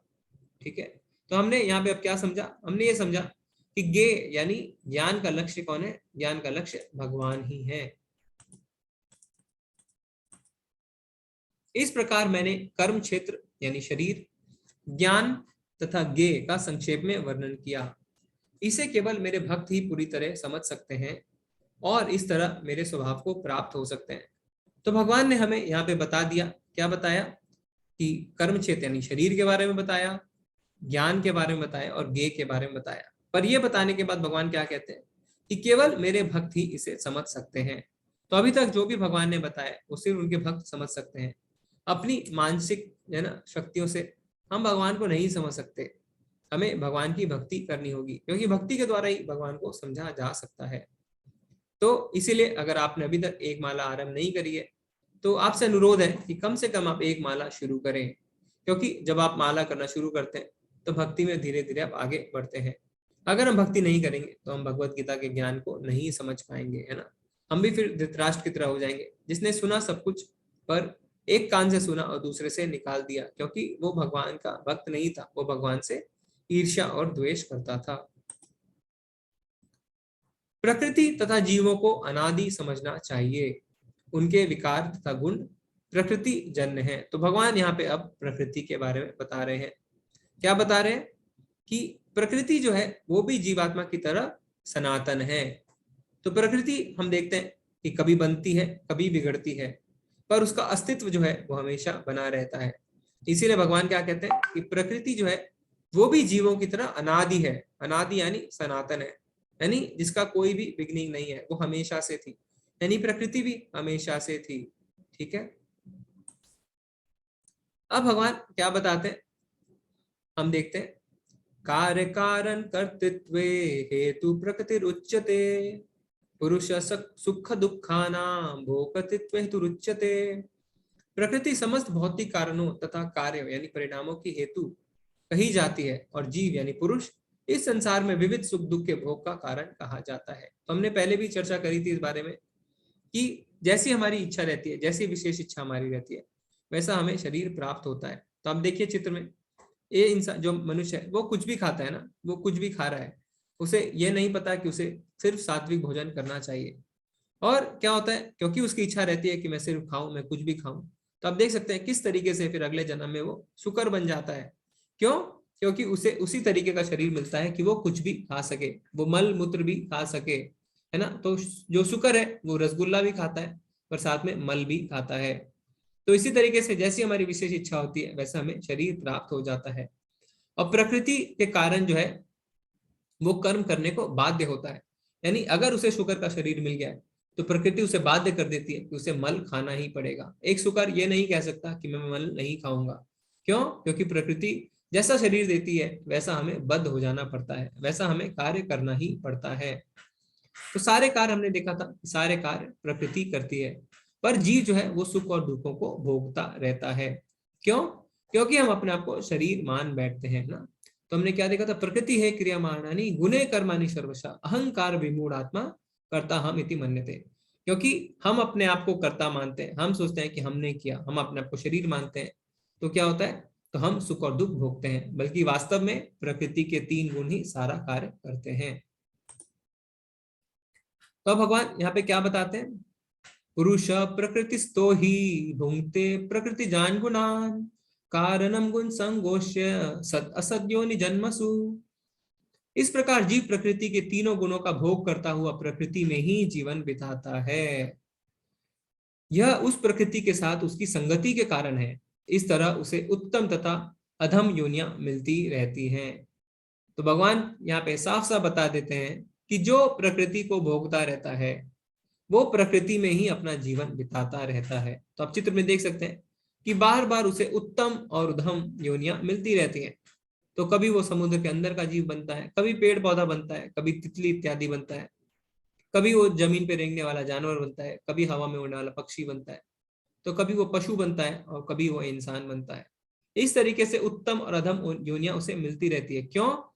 क्योंकि वो प्रकृति का भोग करना चाहता है, वो उसी में लिप्त रहता है। तो भगवान ने यहाँ पे साफ साफ कह दिया है, इस प्रकार जीव प्रकृति के 3 गुणों का भोग करता हुआ प्रकृति में ही जीवन बिताता है। तो हमें क्या करना है? अगर हमें इससे बाहर निकलना है तो हमें जो है इन तीनों गुणों से ऊपर उठना है, सतोगुण, रजोगुण और तमोगुण। तो हम आगे के अध्यायों में देखेंगे भी कि किस तरीके से हम तीनों गुणों से ऊपर उठ के शुद्ध सत्व गुण में स्थापित हो सकते हैं और भगवान की भक्ति कर सकते हैं। तो कल का जो अध्याय है 14वां अध्याय, उसमें हम देखेंगे भी कि किस तरीके से सतोगुणी व्यक्तियों को उच्च लोक मिलता है, रजोगुणियों को यहीं पृथ्वी में वापस जन्म लेना पड़ता है, और तमो जो गुणी होते हैं उनको नीचे का लोक मिल जाता है, यानी उन्हें और ज्यादा नीचे की ओर, पतन की ओर जाना पड़ता है। तो कल के अध्याय में बहुत ही सुंदर वर्णन मिलेगा। तो भी इस शरीर में एक दिव्य भोक्ता है जो ईश्वर है, परम स्वामी है और साक्षी तथा अनुमति देने वाले के रूप में विद्यमान है, और जो परमात्मा कहलाता है। तो यहाँ पे क्या है? भगवान कहते हैं कि हमारा जो शरीर है उसमें फिर भी एक दिव्य भोक्ता है। तो एक तो हमारा जीवात्मा है, जीवात्मा के अलावा परमात्मा है जो दिव्य भोक्ता है, जो ईश्वर है और परम स्वामी है और साक्षी है। वो हमारे हर गतिविधियों पे नजर रखते हैं और हमें अनुमति भी देते हैं। और भगवान क्या कहते हैं? जो परमात्मा कहलाते हैं। तो हमारा शरीर जो है वो बदलता रहता है, पर परमात्मा नहीं बदलते हैं ना। भगवान हमेशा हमारे साथ रहते हैं। तो अंदर से हम देखते हैं, हमें कभी कभी लगता है कि हम कुछ गलत कर रहे हैं, है ना। तो वो क्या होता है? वो हमारे परमात्मा की आवाज होती है। जैसे आपसे अगर हम पूछते हैं, बच्चों से पूछोगे एग्जाम कैसा हुआ, तो आपको हो सकता है ऊपर ऊपर से वो बताएं अच्छा हुआ, पर अंदर से उन्हें कहीं ना कहीं महसूस होता है कि उनका एग्जाम जो है वो खराब हुआ है। तो परमात्मा जो है वो हमें गाइड करते हैं और गाइड करने का प्रयास करते हैं, पर हम भोग में इतने ज्यादा लिप्त रहते हैं कि हम उनकी बात नहीं सुनते। ठीक है। तो भगवान ने 5वें अध्याय में कहा भी है कि हमें भोगना नहीं है, हम भोगने के लिए नहीं बने, भोगने के लिए भगवान बने हैं। तो इसीलिए भगवान क्या कहते हैं शांति सूत्र में कि मैं ही परम भोक्ता हूँ, भोक्ता राम यज्ञ तपसाम, है ना, सर्वलोक महेश्वरम सूर्यदम सर्वभूतानाम ज्ञात्वा माम शांति मृच्छति। यानी जो मैं ही हूँ परम भोक्ता, सारे यज्ञ और सारे तपस्याओं का भोक्ता मैं हूँ, सारे लोक और सारे देवी देवताओं का ईश्वर भी मैं ही हूँ। तो जब हम मान जाएंगे इस बात को, जब हम भगवान की सत्ता को मान जाएंगे कि भगवान ही परम भोक्ता है, तो हम भी अपने स्वाभाविक रूप को जान जाएंगे। क्या? कि हमारा स्वाभाविक रूप क्या है? भगवान की सेवा करना, यानी भगवान का दास बनना। तो जब हम इस बात को मान लेंगे कि हम भगवान के दास हैं, हम भोक्ता नहीं है, तब क्या होगा? तब हम प्रकृति के तीनों गुणों से बाहर निकल पाएंगे। जो व्यक्ति प्रकृति, जीव तथा प्रकृति के गुणों की अंतःक्रिया से संबंधित इस विचारधारा को समझ लेता है, उसे मुक्ति की प्राप्ति सुनिश्चित है। तो जो समझ जाता है कि प्रकृति किस तरीके से कार्य करती है, जीव और प्रकृति के आपस में क्या संबंध है, तो वो क्या होता है? वो निश्चित ही जो है मोक्ष प्राप्त करता है, उसकी वर्तमान स्थिति चाहे जैसी भी हो, यहाँ पर उसका पुनर्जन्म नहीं होगा। तो इसीलिए हम देखते हैं यहाँ पे परीक्षित महाराज का उदाहरण दिया गया है कि उन्होंने जिज्ञासा करी, जब उन्हें पता चला कि उनके पास सिर्फ 7 दिन बचे हैं, तो वो सीधे जो है यहाँ पे सुखदेव गोस्वामी के पास जाते हैं और उनसे कहते हैं कि मुझे इन 7 दिनों में क्या करना चाहिए। तो फिर सुखदेव गोस्वामी उन्हें श्रीमद् भागवतम की कथा सुनाते हैं और 7 दिन 7 रात बिना हिले वो भगवान की कथा सुनते हैं। तो क्या होता है, ज्ञान को जीवन में लागू करना हमें बहुत ज्यादा आवश्यक है। तो हम ज्ञान अर्जित कर सकते हैं, पर उससे हमें जीवन में लागू भी करना होता है। तो हम देख सकते हैं, अब कुछ उदाहरण देखेंगे कि किस तरीके से जो प्रकृति के 3 गुणों में हमारे अलग अलग कार्य विभाजित हो सकते हैं। जैसे कई लोग जो है वो देवी देवताओं की पूजा करते हैं, है ना, तो वो सतोगुणी रूप में आप देख सकते हैं देवी देवताओं की पूजा करते हैं। कई लोग जो रजोगुणी होते हैं वो क्या करते हैं, कई शक्तिशाली लोगों की पूजा करते हैं। जैसे हम देखते हैं ना कि कोई नेताओं की पूजा करता है कि उन्हें कोई लाभ मिल जाए, कोई एक्ट्रेस की पूजा भी करता है ना, एक्ट्रेस की। अमिताभ बच्चन के कितने मंदिर हैं, तो जिससे उनकी पूजा वो करे और उन्हें कोई लाभ मिल जाए। और कई लोग जो होते हैं वो भूत प्रेतों की पूजा करते हैं, तो वो तमोगुण में होते हैं।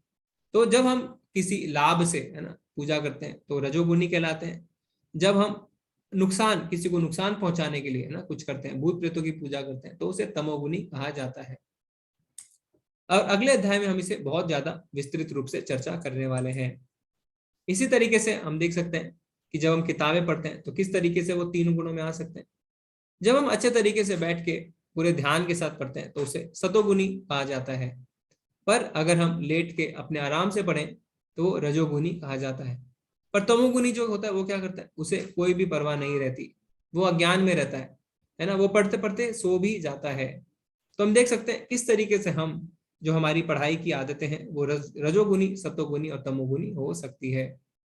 तो हमें क्या कोशिश करना है, हमें कोशिश करना है कि हम पहले पहचाने कि हम कहाँ पे हैं। अगर हम तमोगुण में हैं तो हम रजो में उठें, अगर हम रजोगुण में हैं तो हम सतोगुण में उठें, और अगर हम सतोगुण में स्थित हैं तो हमें उससे भी ऊपर उठना है, जिसे हम शुद्ध सत्व कहते हैं।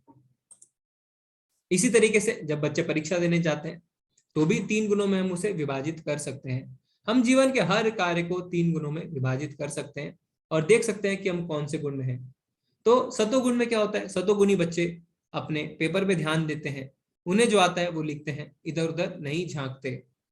रजोगुणी बच्चे क्या करते हैं, उन्हें सिर्फ पास होने की होड़ होती है और किसी भी तरीके से पास होना चाहते हैं। तो आप देख सकते हैं बीच वाले चित्र में किस तरीके से वो बच्चा चीटिंग कर रहा है ना, चिट लेके आया है और चीटिंग करके परीक्षा दे रहा है। और तमोगुणी जो बच्चा होता है वो क्या, उसे कोई भी मतलब नहीं है, उसे शायद ये भी ना पता हो कि आज कौन से विषय की परीक्षा है, तो वो सिर्फ सोता रहता है, उसे क्या हो रहा है उसे कुछ भी नहीं पता रहता। इसी तरीके से हमारा भोजन जो है वो भी 3 गुणों में विभाजित हो सकता है। तो भगवान को चढ़ाया हुआ भोग जब उसको हम प्रसाद रूप में ग्रहण करते हैं तो वो सात्विक भोजन कहलाता है ना। हम सात्विक भोजन क्या होता है उसकी चर्चा भी अगले अध्याय में बहुत डिटेल में करने वाले हैं। रजोगुणी खाना क्या होता है, बहुत ज्यादा तीखा, नमकीन, है ना, जिससे हमारे गले में जलन होती है, पेट में जलन होती है, तो उसे रजोगुणी खाना कहा जाता है। और रजोगुणी खाना का हमारे चित्त पे, हमारे मन पे क्या प्रभाव पड़ता है, इसकी भी चर्चा बहुत विस्तार में, भगवान ने सब कुछ बताया है ना। भगवत गीता का ज्ञान बहुत ज्यादा व्यवहारिक है, तो भगवान ने सब कुछ बताया कि रजोगुणी खाना खाने से क्या होता है, तमोगुणी खाना खाने से क्या होता है, सतोगुणी खाना खाने से क्या होता है। और तमोगुणी खाना क्या होता है, जो बासी खाना होता है उसे तमोगुणी खाना कहते हैं। तो भगवान ने यहाँ तक बता दिया कि कितने घंटे पहले हमें खाना बनाना चाहिए, कितने घंटे पहले नहीं बनाना चाहिए, पर इसकी चर्चा हम अगले अध्याय में करेंगे। ठीक है। कुछ लोग परमात्मा को ध्यान के द्वारा अपने भीतर देखते हैं और दूसरे लोग ज्ञान के अनुशीलन द्वारा, तो कुछ ऐसे हैं जो निष्काम कर्मयोग द्वारा देखते हैं। तो हमने देखा है कि जो परम सत्य है उसकी अनुभूति, उनकी अनुभूति अलग अलग तरीके से होती है। कैसे, पहला है निराकार ब्रह्म यानी ब्रह्म ज्योति। तो जो ज्ञान में संलग्न रहते हैं, जिन्हें हम निराकारवादी कहते हैं, वो ज्ञान के माध्यम से भगवान को ब्रह्म ज्योति के रूप में अनुभव करते हैं। फिर उसके ऊपर जो है अष्टांग योगी ध्यान लगाते हैं और अपने अंदर परमात्मा को अनुभव कर सकते हैं। पर जो भक्त होते हैं वो साक्षात श्याम सुंदर रूप में भगवान का दर्शन कर सकते हैं। तो 3 रूपों में जो है परम सत्य की अनुभूति होती है, ब्रह्म ज्योति, फिर उसके ऊपर परमात्मा, फिर उसके ऊपर भगवान का साकार रूप। ऐसे भी लोग हैं जो यद्यपि आध्यात्मिक ज्ञान से अवगत नहीं होते पर अन्यों से परम पुरुष के विषय में सुनकर उनकी पूजा करने लगते हैं। तो यहाँ पे श्रवणम पे जो है बताया भगवान ने कि किस तरीके से श्रवण मात्र से जो है हम भक्ति शुरू कर सकते हैं। ये लोग भी प्रामाणिक पुरुषों श्रवण करने की मनोवृत्ति होने के कारण जन्म तथा मृत्यु पथ को पार कर जाते हैं। तो यानी श्रवण मात्र से भी हम मोक्ष प्राप्त कर सकते हैं, जन्म मृत्यु के चक्र से निकल सकते हैं। तो यहाँ पे उदाहरण में आप देख सकते हैं कि यहाँ पे जो है देवभूति माँ है और उनके पुत्र हैं कपिल मुनि। तो क्योंकि उनकी माता को पढ़ना लिखना नहीं आता था तो उन्होंने अपने पुत्र से ही भगवान के बारे में सुना, क्योंकि उन्हें बहुत ज्यादा जो है रुचि थी भगवान के बारे में जानने की, पर उन्हें शास्त्रों को पढ़ने में रुचि नहीं थी। तो इस तरीके से भगवान बताते हैं कि सुनने मात्र से, जब हम सच्चे भक्त से सुनते हैं, भगवान के शुद्ध भक्त से सुनते हैं, तो उस सुनने मात्र से हमें जन्म मृत्यु के चक्र से मुक्ति मिल सकती है। क्योंकि कई लोग कहते हैं कि अरे हमें तो पढ़ना लिखना नहीं आता, तो हमारा क्या होगा, क्या हम भगवान को प्राप्त नहीं कर सकते? नहीं, ऐसा नहीं है। अगर हम भक्तों से भगवान के बारे में सुनते हैं तो श्रवण मात्र से भी हम भगवत भक्ति में आगे बढ़ सकते हैं। हे भरतवंशियों में श्रेष्ठ, यह जान लो कि चर तथा अचर जो भी तुम्हें अस्तित्व में दिख रहा है वह कर्म क्षेत्र तथा क्षेत्र के ज्ञाता का संयोग मात्र है। तो हमने पहले चर्चा करी थी कि यहाँ पे भगवान की परा और अपरा दो शक्तियां होती है। तो जो अपरा शक्ति होती है और जो परा शक्ति होती है यानी जड़ और चेतन, तो दोनों जब आपस में संपर्क में आते हैं तभी प्रकृति जो है वो क्रियाशील होती है। तो जो जीव होता है उसे पराशक्ति कहते हैं और जो भौतिक जगत है उसे अपराशक्ति कहते हैं। तो जब तक भौतिक जगत है उसके संपर्क में जीव नहीं आता तो ये प्रकृति क्रियाशील नहीं हो सकती। तो जो चेतन है जब वो जड़ के संपर्क में आता है तभी प्रकृति क्रियाशील होती है। तो यहाँ पे इस श्लोक को अब हम श्लोक ऑफ द डे भी कहेंगे, इसको आप नोट कर लीजिए। 13वें अध्याय का 28वां श्लोक। तो यहाँ पे भगवान बताते हैं कि वास्तव में हमें हमारी दृष्टि कैसी होनी चाहिए, है ना। तो इसमें क्या बताते हैं भगवान, समम सर्वेषु भूतेषु तिष्ठन्तं परमेश्वरम विनश्यत् सब अविनश्यन्तम यह पश्यति स पश्यति। जो परमात्मा को समस्त शरीरों में आत्मा के साथ देखता है और जो यह समझता है कि इस नश्वर शरीर के भीतर ना तो आत्मा ना ही परमात्मा कभी भी विनष्ट होते हैं, वही वास्तव में देखता है। तो वास्तव में हमारी दृष्टि कैसी होनी चाहिए, हमें शरीर के हिसाब से दूसरों से व्यवहार नहीं करना चाहिए। क्यों? क्योंकि हर शरीर में भगवान परमात्मा रूप में है। तो हर शरीर में परमात्मा है, जैसा आप चित्र में देख सकते हैं। चाहे वो मनुष्य हो, चाहे वो शेर हो, चाहे वो पक्षी हो, चाहे कोई भी जीव हो, हर जीव के अंदर परमात्मा है। तो हमें कैसी दृष्टि रखनी चाहिए, हमें दृष्टि रखनी चाहिए कि सब भगवान के अंश हैं। जब हम ऐसी दृष्टि रखते हैं तो हम संभाव रख पाते हैं। जो व्यक्ति परमात्मा को सर्वत्र तथा प्रत्येक जीव के समान रूप से वर्तमान देखता है वह अपने मन के द्वारा अपने आप को भ्रष्ट नहीं करता। इस प्रकार वह दिव्य गंतव्य को प्राप्त करता है। तो विद्वान पुरुष जो है वो क्या करता है, वो सबको समान रूप से देखता है। तो हम अपने आप को, उस समय क्या होता है, अपने आप को शरीर कभी कभी मानते हैं, हम सोचते हैं हम शरीर हैं। तो हम अगर हम मानते हैं कि हम शरीर हैं तो हम सोचते हैं ये शरीर एक दिन खत्म हो जाएगा, तो भोग करो, है ना, जिंदगी ना मिलेगी दोबारा, तो जम के भोग करो। और जैसे हम ऐसा करना शुरू करते हैं तो तुरंत हमारे को प्रकृति के 3 गुण पकड़ लेते हैं और हमारे जीवन में दुख आने शुरू हो जाते हैं। ठीक है, तो हमें ऐसा देखना है कि परमात्मा हर शरीर में निवास करते हैं और हमें परमात्मा की सेवा में लगना है, क्योंकि हम भगवान के अंश हैं और अंश का धर्म है पूर्ण की सेवा करना। जो यह देखता है कि सारे कार्य शरीर द्वारा संपन्न किए जाते हैं, जिसकी उत्पत्ति प्रकृति से हुई है, और जो देखता है कि आत्मा कुछ भी नहीं करता, वही यथार्थ देखता है। तो वास्तव में जो भी कर रहे हैं वो प्रकृति के 3 गुण ही कर रहे हैं। यहाँ पे भगवान ने बहुत ही सुंदर उदाहरण दिया है। यद्यपि आकाश सर्वव्यापी है किंतु अपनी सूक्ष्म प्रकृति के कारण किसी वस्तु से लिप्त नहीं होता। इसी तरीके से ब्रह्म दृष्टि में स्थित आत्मा शरीर में स्थित रहने पर भी शरीर से लिप्त नहीं होती। तो हम देखते हैं आकाश जो है, आकाश हर जगह है ना, हर जगह है, सर्वव्यापी है, पर क्या किसी भी चीज से वो लिप्त होता है, किसी भी वस्तु से नहीं, वो किसी भी वस्तु से लिप्त नहीं होता। तो इसीलिए भगवान बताते हैं कि जो आत्मा है ना वो भी ब्रह्म दृष्ट है, यानी वो भगवान की वो है, भगवान का दास है। आत्मा हमेशा भगवान की दास है, पर वो कभी भी शरीर से लिप्त नहीं होती। तो अगर हम भगवान की भक्ति करेंगे तो हम इन सब बातों को समझ पाएंगे और प्रकृति के 3 गुणों से ऊपर उठ जाएंगे। हे भरतपुत्र, जिस प्रकार सूर्य अकेले इस सारे ब्रह्मांड को प्रकाशित करता है, उसी प्रकार शरीर के भीतर स्थित एक आत्मा सारे शरीर की चेतना को चेतना से प्रकाशित करती है। तो यहाँ पे बहुत ही महत्वपूर्ण पॉइंट भगवान ने बताया है कि कैसे पता चलेगा कि हमारे अंदर आत्मा है ना, कैसे पता चलेगा। तो हम देखते हैं कि एक जड़ वस्तु और एक चेतन वस्तु, दोनों में क्या फर्क है? दोनों में फर्क है आत्मा का। तो आत्मा के बारे में हमें कैसे पता चलता है? आत्मा का क्या लक्षण है? आत्मा का लक्षण है चेतना, यानी कॉन्शियसनेस। तो यही एक इंसान और एक मशीन में डिफरेंस है ना। मशीन में भी काफी पुर्जे होते हैं, शरीर में भी काफी पुर्जे हैं, पर हमारे अंदर आत्मा है, हमारे अंदर चेतना है। तो जो कॉन्शियसनेस होती है, जो चेतना होती है, वो आत्मा के लक्षण होते हैं। जैसे उदाहरण के तौर पे बल्ब है ना, तो बल्ब को आप जब जलाते हैं तो पूरे कमरे में रोशनी फैल जाती है। इसी तरीके से हमारे शरीर में जब आत्मा रहती है तो पूरे शरीर में चेतना रहती है। पर जैसे ही हमारे शरीर से आत्मा निकलती है तो क्या होता है? हमारा शरीर जड़ हो जाता है ना। तो आप कहीं भी उसे मारे, कहीं भी काटे, उसे दर्द नहीं होगा। क्यों? क्योंकि उस शरीर से चेतना निकल चुकी है। और चेतना निकलने के बाद हम तो बिल्कुल भी आकर्षित नहीं होते ना शरीर के प्रति। भले उसके अंदर जब चेतना हो तो वो विश्व का सबसे सुंदर व्यक्ति हो सकता है, पर जैसी चेतना निकलती है हम उस शरीर को देखना भी नहीं चाहते। ठीक है। तो यहाँ पे आत्मा का लक्षण के बारे में बताया गया। इससे हमें यह भी पता चलता है कि आत्मा है, क्योंकि हमारे शरीर में चेतना है। तो इसी कारण, क्योंकि हमारे शरीर के अंदर आत्मा है, तो यह आत्मा का सबसे बड़ा लक्षण है। जो लोग ज्ञान के चक्षुओं से शरीर तथा शरीर के ज्ञाता के अंतर को देखते हैं और भव बंधन से मुक्ति की विधि को भी जानते हैं, उन्हें परम लक्ष्य प्राप्त होता है। तो इससे हम अध्याय के अंत में आते हैं। हम देखते हैं हमने क्या पढ़ा।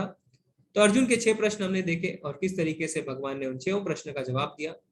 भगवान ने ज्ञान प्राप्ति की प्रक्रिया भी बताई है ना, जो हमने देखा कि किस तरीके से भगवान ने 8वें श्लोक से 12वें श्लोक में 20 लक्षण बताए और बताया कि यही ज्ञान है, बाकी सब अज्ञान है। फिर हमने प्रकृति, पुरुष और संघ के बारे में देखा और लास्ट में ज्ञान का दर्शन, उसके बारे में पढ़ा। तो अंत में हम प्रभुपाद जी के कुछ शब्द देखते हैं।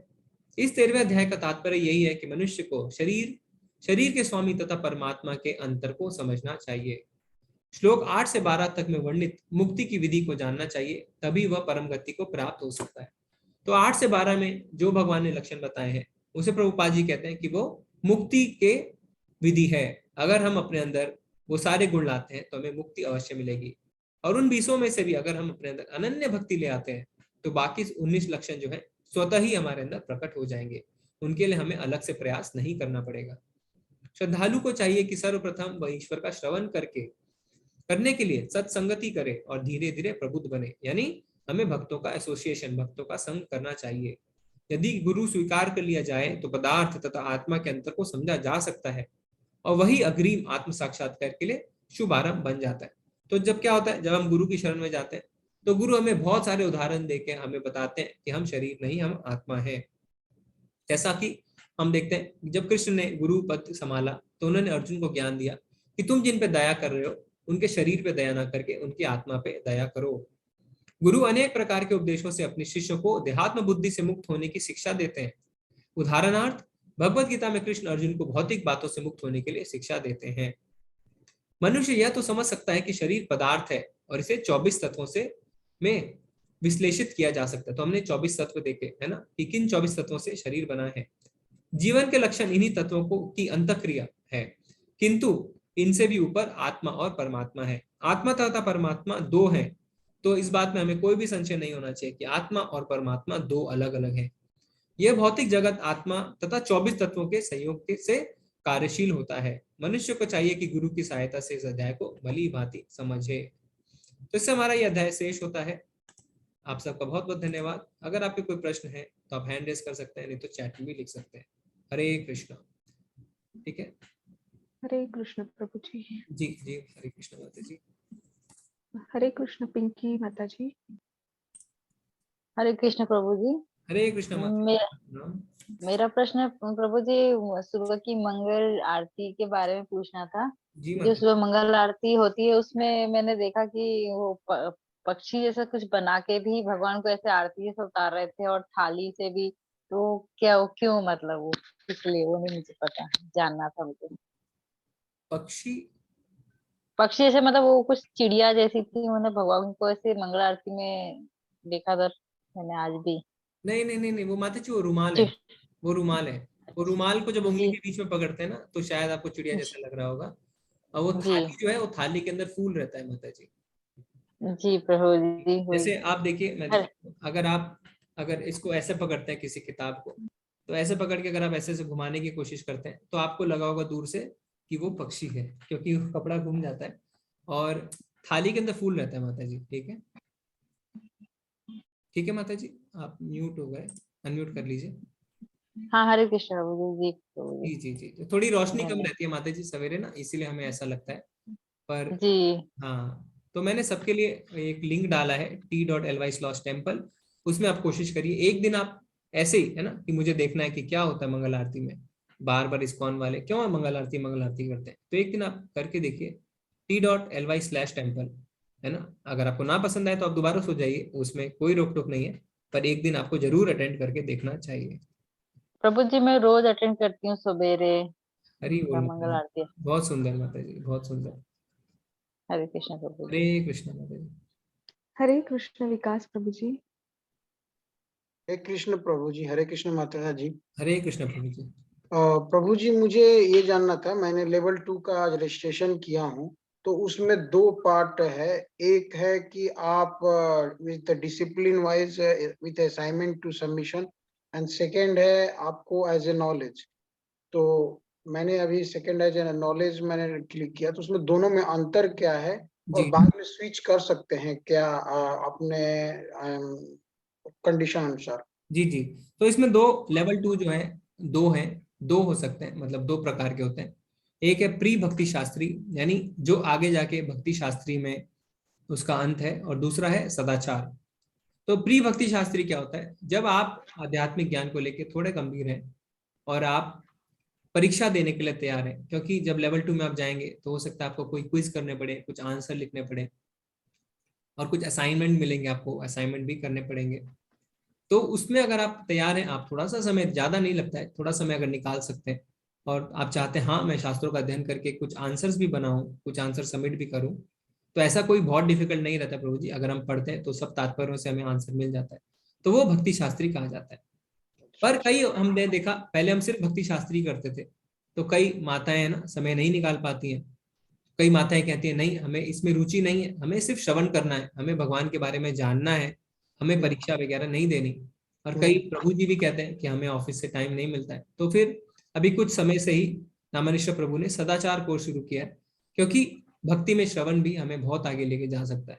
तो सदाचार में क्या होता है, सदाचार में आपको कोई भी क्विज नहीं देना है, कोई भी प्रश्नों के आंसर नहीं देना है, आप सिर्फ श्रवण करके थोड़े वैष्णवों के बारे में जान के, वैष्णव कल्चर, वैष्णव एटिकेट, और उस तरीके से धीरे धीरे आगे बढ़ सकते हैं। तो आप मंदिर से जुड़े रहते हैं प्रभु जी। ठीक है, दूसरा प्रभु जी, टाइमिंग क्या रहेगा, क्योंकि मेरे लिए सबसे बड़ा टाइमिंग इम्पोर्टेंट है। तो जो प्री भक्ति शास्त्री है वो सैटरडे संडे रात में 8 बजे की क्लास रहेगी, 2 दिन, हफ्ते में सिर्फ 2 दिन, रात में 8 बजे इंडिया टाइम के हिसाब से। हम्म, और सदाचार जो है प्रभु जी अभी उसका शायद टाइमिंग डिसाइड नहीं हुआ है, तो टाइमिंग बता दिया जाएगा, पर जनरली प्रभु जी ऐसा टाइम रहता है जब असुविधा नहीं होती है। ठीक है, तो मैंने तो आज सदाचार क्लिक कर दिया था, तो मैं स्विच ओवर कर सकता हूँ क्या प्री भक्ति में? जी प्रभु जी आप कर सकते हैं, आप अभी भी प्री भक्ति में एनरोल कर सकते हैं। जी, ठीक है प्रभु जी। हरे हरे कृष्ण। माता जी मैं कुछ चैट में से ले लूं। जी प्रभु जी। स्वाति माता जी कह रहे हैं अगले कोर्स में जाने के लिए सर्टिफिकेट अनिवार्य है। माता जी सर्टिफिकेट हम इसलिए लेते हैं क्योंकि उससे हमें थोड़ा पता चलता है कि आप गंभीर हैं और आपने लेवल 1 के 18 दिनों को ध्यान से सुना, उसके प्रश्न के उत्तर दिए। और आप देखेंगे कि क्विज जब आप करते हैं तो अगर आपका गलत जवाब भी होता है तो आप दोबारा भी कर सकते हैं। तो सर्टिफिकेट, क्योंकि आगे थोड़ा आपको गंभीर रहना पड़ेगा ना माता जी, तो अभी से हम देखते हैं कि आप सच में गंभीर हैं। अगर आप लेवल 1 के क्विज भी नहीं कर पाते तो आगे तो आपको दिक्कत रहेगी ना माता जी। पर सदाचार के लिए आपको सर्टिफिकेट नहीं चाहिए, आप सदाचार में ऐसे भी एनरोल कर सकते हैं। ठीक है माता जी, हरे कृष्णा। सुदीप प्रभु जी कह रहे हैं कि यूट्यूब लिंक चाहिए उन्हें, तो प्रभु जी हर दिन यूट्यूब लिंक डलता है और एक ही लिंक रहता है, एक ही प्लेलिस्ट है, उसी प्लेलिस्ट में सारे चैप्टर आपको दिख जाएंगे। प्रभु जी ये सांप किस योनि के हैं जो शंकर जी को इतने प्रिय हैं? ठीक है माता जी, हम इसकी चर्चा आगे करेंगे। एकादशी को शिव कुमार प्रभु जी बोल रहे हैं एकादशी और रविवार को तुलसी पत्र क्यों नहीं तोड़ना चाहिए। तो एकादशी के दिन तुलसी महारानी का भी व्रत रहता है, तो माँ उस दिन कमजोर रहते हैं, तो हम उन्हें तुलसी नहीं तोड़नी चाहिए, पर नीचे गिरे हुए पत्तों को आप इस्तेमाल कर सकते हैं। रविवार का प्रभु जी इस्कॉन में हमारे आचार्य रविवार के लिए ऐसा कुछ नहीं बताते, पर कई लोग रविवार को भी मानते हैं। सुमित जलान प्रभु जी शायद टाइमिंग आप पूछ रहे हैं मंगल आरती का, तो सुबह 4:30 बजे मंगल आरती शुरू हो जाती है प्रभु जी। ठीक है जी माता जी, अब हैंड रेज ले सकते हैं। जी प्रभु जी। हरे कृष्ण गगन माता जी। हरे कृष्णा प्रभु जी। हरे जी कृष्णा कृष्णा माता जी।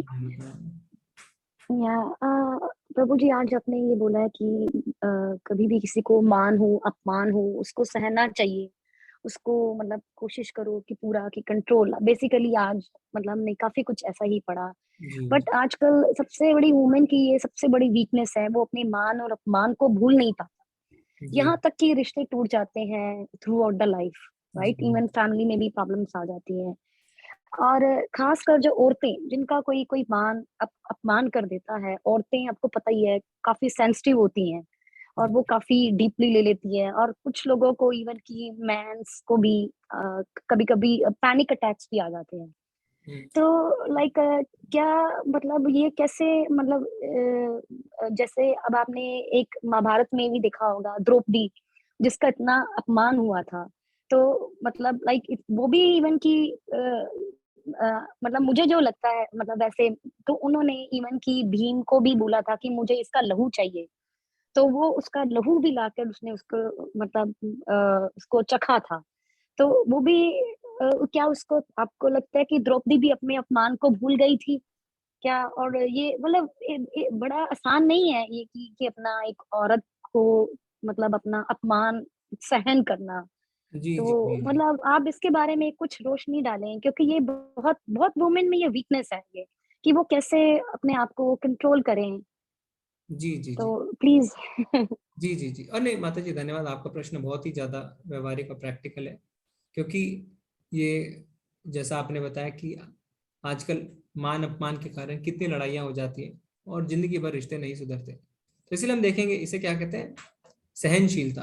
तो इसमें भगवान ने सहनशीलता का अर्थ क्या होता है, दूसरों से अपमान और अपमान सहने का अभ्यास करना, है ना। तो अभ्यास करना, क्योंकि हमें पता है कि ये आसान नहीं है, तो इसका अर्थ है अभ्यास करना। अब क्या होता है माता जी, अगर आप गहराई से सोचेंगे तो कोई अगर आपका अपमान करता है या कोई किसी का भी अपमान करता है तो हमें बुरा क्यों लगता है?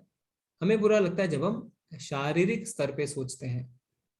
जब आप सोचते हैं मैं इतना अमीर हूं, इसने मेरा अपमान कैसे कर दिया, ये तो मुझसे गरीब है। मैं बड़ा हूं, ये छोटा है, इसने मेरा अपमान क्यों कर दिया। मैं इसका पिता हूं, ये मेरा पुत्र है, इसने मेरा अपमान कैसे कर दिया। मैं पुरुष हूं, ये महिला है, इसने मेरा अपमान कैसे कर दिया। मैं अध्यापक हूं, ये छात्र है, इसने मेरा अपमान कैसे कर दिया। तो जब हम अपनी भौतिक उपाधियों से अपने शारीरिक स्तर पे अपने आप को जोड़ते हैं कि मैं पिता हूं, मैं पुरुष हूं, मैं अध्यापक हूं, मैं अमीर हूं, ये सारी जो है भौतिक उपाधियां हैं, जब हम इनसे खुद को जोड़ लेते हैं कि मैं ये सब हूं, तो बहुत आसान हो जाता है कि अपमान में हम क्रोधित हो जाएं।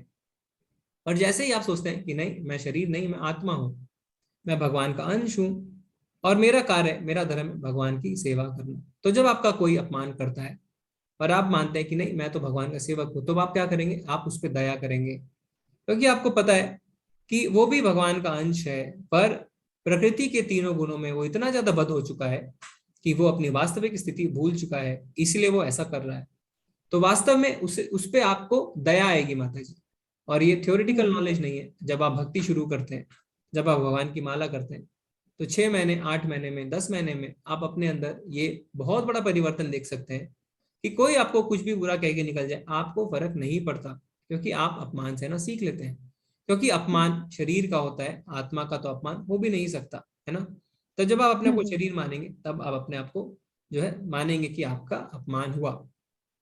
अब जो है दूसरी बात आती है, जैसा आपने द्रौपदी के बारे में उदाहरण दिया, तो द्रौपदी ने ऐसा नहीं कि मेरा अपमान हो गया, है ना। द्रौपदी के साथ अन्याय हुआ था माता जी। तो अन्याय और अपमान में दोनों में फर्क है ना। तो मान लीजिए कि किसी कोई अमीर व्यक्ति कुछ गलत करता है और कोई गरीब व्यक्ति उसको 2 बात उल्टी सुना देता है, तो उसका अपमान हुआ पर अन्याय नहीं हुआ, क्योंकि गलत अमीर व्यक्ति ही कर रहा था शायद। तो वहां पे पांडवों के साथ अन्याय हुआ था माता जी। तो उस अन्याय का है ना, और बाकी युद्ध होने से पहले तो भगवान श्री कृष्ण गए भी थे कि तुम उन्हें 5 गांव दे दो, शांति समझौता लेके भी गए थे, पर फिर भी वो नहीं माने, है ना। किस तरीके से अन्याय करके उन्हें जुए के खेल में सब कुछ हरा दिया, और किस तरीके से सारी चीजें बेईमानी से हुई थी।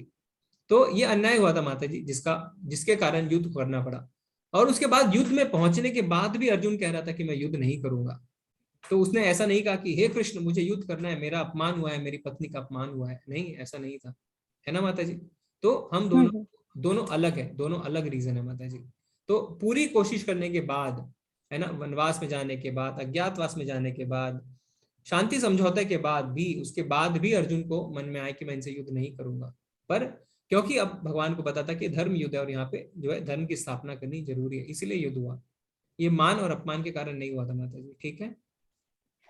तो फिर द्रौपदी ने उनका लहू चखने का मतलब क्या मोटिव क्या था, जो उसने इसका लहू चख, क्या मोटिव था, मतलब उसको क्या संतुष्टि मिली द्रौपदी जी को?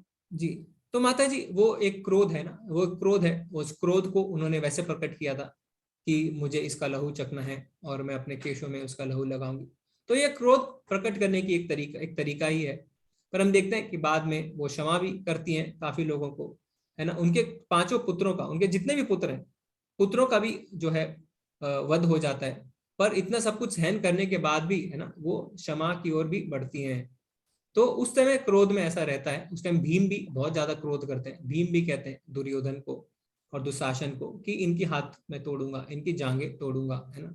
तो वो क्रोध प्रकट किया था उन्होंने, क्योंकि युद्ध के लिए क्रोध भी आवश्यक है। ये धर्म युद्ध है, ये कोई आपसी संतुष्टि के लिए ना, कोई भौतिक इच्छा कि मुझे राज्य चाहिए, इसके लिए ये युद्ध नहीं है, ये धर्म युद्ध है। और युद्ध बिना क्रोध के नहीं किया जा सकता। तो अच्छा जो क्रोध है, जैसे हनुमान जी ने भी क्रोध किया था, पर वो क्रोध जायज था क्योंकि वो भगवान की सेवा में था। इसीलिए महाभारत जो हुआ वो भगवान की इच्छा से हुआ, यहाँ पे धर्म की स्थापना करनी थी। तो उसके लिए जो क्रोध था वो जायज क्रोध था माता जी। जो क्रोध हम अपनी इच्छा के लिए करते हैं, जैसे मुझे राज्य चाहिए, जैसे जो क्रोध दुर्योधन ने किया वो गलत था, क्योंकि उसने अपनी इच्छा के लिए किया, अपने भोग के लिए किया। इसी तरीके से अगर पांडव कहते हैं मुझे तो भोग करना है, मुझे सत्ता चाहिए, मुझे सब कुछ चाहिए, इसके लिए मैं क्रोध करके उनसे युद्ध करूंगा, तो वो गलत है। अपनी भोग के लिए अगर हम क्रोध करते हैं तो वो गलत है। पर भगवान की सेवा में अगर कोई क्रोध है तो वो गलत नहीं है माता जी, ठीक है। हाँ जी, ओके ओके। एक क्वेश्चन और है, हम जब माला करते हैं, मैंने भी माला करनी स्टार्ट कर दी है, अभी 3-4 डेज हुए हैं मुझे। तो जी हम लोग क्या अपने, मैं राइट ही हूँ, मैं राइट हैंड से ही सारा कुछ करती हूँ। तो क्या होता है कि ना कभी कभी मतलब राइट हैंड से करते करते मैं लेफ्ट से भी पकड़ लेती हूँ, तो उसमें कोई प्रॉब्लम तो नहीं है? मतलब लेफ्ट से पकड़ लेती हूँ मतलब ताकि उसको अलाइन करने के लिए कि मोती सीधे सीधे आए, तो उसमें कोई इश्यू तो नहीं है? नहीं, मतलब अगर आप जब करती जब अगर आप सीधे हाथ से ही कर रहे हैं, पर अगर आप माला को सीधी करना चाह रहे हैं, माला उलझ गई है, तो उसमें कोई ऐसी दिक्कत नहीं है माता जी, है ना। बस ये है कि इवन की लेफ्ट हैंड साइड की भी इंडेक्स फिंगर टच नहीं करनी चाहिए, राइट? हाँ, हमें इंडेक्स फिंगर नहीं टच करना चाहिए माता जी। बोथ हैंड माला की, है ना, अच्छा अगर ठीक आप है। जपा बैग से निकाल के उसे ऐसे ऐसे सीधी भी कर लेंगे तो हम्म अपने आप ही सीधी हो जाती है माता जी। और एक प्रभु जी, एक और आपसे रिक्वेस्ट थी। एक पीपीटी है ना, एक्चुअली कुछ बिगिनिंग की मेरे पास है, 1 to 4 है, बीच में 5 to 8 थोड़ी मिसिंग हो गई हैं। अगर आप लोग 18 भगवान दिन के के भक्त बाद हैं सब लोग। 18 दिन के बाद माता जी सारी पीपीटी एक साथ डाल दी जाएगी, है ना, फिर आप सेव कर सकते हैं। अच्छा ठीक है, ठीक है प्रभु जी, धन्यवाद। हरे हरे कृष्णा। कृष्ण माता जी, धन्यवाद, प्रणाम। कृष्ण हरे कृष्ण नुपुर माता जी। हरे कृष्णा प्रभु जी, माता जी हरे कृष्ण माता जी, धन्यवाद। प्रणाम। मेरा भी प्रश्न थोड़ा अलग है। मैं पूछना चाहती हूँ कि जब उन्होंने कृष्ण जी ने नंदगांव छोड़ा था, तो वो 10 वर्ष के थे शायद।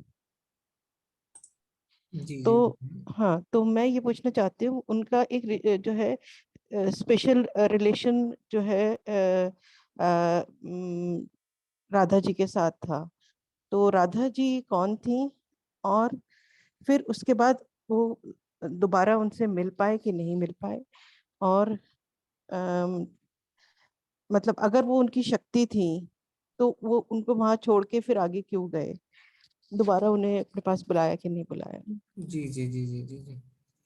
तो माता जी जो राधा रानी है ना, वो सर्वश्रेष्ठ गोपी है ना। जी और गोपियां यानी भगवान की सर्वश्रेष्ठ भक्त। गोपियों से बड़ा भगवान का कोई भी भक्त नहीं हो पाया है। और गोपियां इतनी ज्यादा श्रेष्ठ भक्त हैं कि जब भगवान बांसुरी बजाते हैं तो जो गोपियां जो कुछ करती रहती हैं वो तुरंत छोड़ के उस ओर भागती हैं। कोई खाना बना रहा होता है तो वो खाना छोड़ के उस ओर भागता है ना। कोई जी अगर कोई भी काम में घर में व्यस्त रहता है तो वो तुरंत छोड़ के भागता है। और यहाँ तक कि अगर किसी गोपी के जो पति हैं वो दरवाजा बंद कर देते हैं और वो उन्हें नहीं जाने देते, तो वो वहां पे शरीर त्याग के फिर भी कृष्ण जी के पास जाते हैं। तो इस उच्च लेवल के भक्त हैं गोपी, ठीक है। जी और उनमें जो सर्वश्रेष्ठ है वो है राधा रानी। अब राधा रानी जो है वो भगवान की अंतरंगा शक्ति है, ठीक है। तो भगवान की ही शक्ति है राधा रानी, और उन्हें भक्ति का डिपार्टमेंट दिया गया है। तो अगर कोई भक्ति करता है और भक्ति में अग्रसर होना चाहता है तो उन्हें राधा रानी की का आशीर्वाद मिलना बहुत ज्यादा आवश्यक है। उनके आशीर्वाद के बिना भगवान को पाना बहुत मुश्किल है। तो जब भगवान चले जाते हैं ना गोपियों के साथ, गोपियों के पास नहीं रहते, तब क्या होता है, तब जो उनके साथ जो सेपरेशन का भाव रहता है ना गोपियों और भगवान के बीच में, वो सेपरेशन उन्हें ज्यादा भगवान की ओर लेके जाता है। जी उससे उनका भगवान के प्रति भक्ति और आकर्षण और ज्यादा बढ़ता है। जी विरह का जो भाव रहता है, जैसे आप खुद भी अपने जीवन में देखेंगे, भौतिक जीवन में भी, अगर आपका कोई बहुत ज्यादा नजदीकी कोई व्यक्ति है जिससे आप बहुत ज्यादा, खैर प्रेम तो भौतिक जीवन में नहीं होता, पर फिर भी हम कहते हैं अगर कोई प्रेम करता है, क्योंकि भौतिक जो होता है वो खाली रस्ट होता है, वो प्रेम नहीं होता। प्रेम सिर्फ भगवान के साथ ही हो सकता है। तो फिर भी क्या होता है, जब वो आपके साथ रहता है तो आपको उतना ज्यादा प्रेम की भावना नहीं आती, पर जब वो आपसे अलग हो जाता है, बिछड़ जाता है, तब ज्यादा उसके प्रति आपको प्रेम की भावना आती है। तो इस तरीके से जी जब गोपियां भगवान से दूर हो गई थी तो कहीं ना कहीं उनके लिए और ज्यादा भगवान को याद करने का मौका था, क्योंकि जब वो दूर थे तो हर क्षण हर पल गोपियां सिर्फ भगवान के ख्याल में ही रहती थी। जैसा भगवान चाहते भी हैं कि हर पल मेरे बारे में सोचो, हर क्षण मेरे बारे में सोचो, अपनी जी बुद्धि में, अपने मन में। तो इससे गोपियां जो है और ज्यादा, ये भी एक रस है माता जी जिससे भगवान से जुड़ा जा सकता है। और जी भगवान अपने बड़े बड़े भक्तों को ऐसा रस देते भी हैं जिससे जो जो वो भाव है, जो सेपरेशन का भाव है, उसमें और ज्यादा वो भगवान को याद कर सके। और जहां तक बात है कि वो भगवान से मिली नहीं मिली, तो राधा रानी कहते हैं कि जहां कृष्ण वहां राधा रानी है ना। तो जहां कृष्ण है वहां राधा रानी रहती ही है। तो माता जी ये बहुत हम समझ नहीं पाएंगे, इस स्तर पे हम नहीं है। जब भागवतम जी में भी आती है और आगे जाता है तो भगवान जो है वो राधा रानी के चरणों की सेवा भी स्वीकार करते हैं, पर अभी हम उस स्तर पे नहीं है कि हम उन सब की डिस्कशन कर सकें।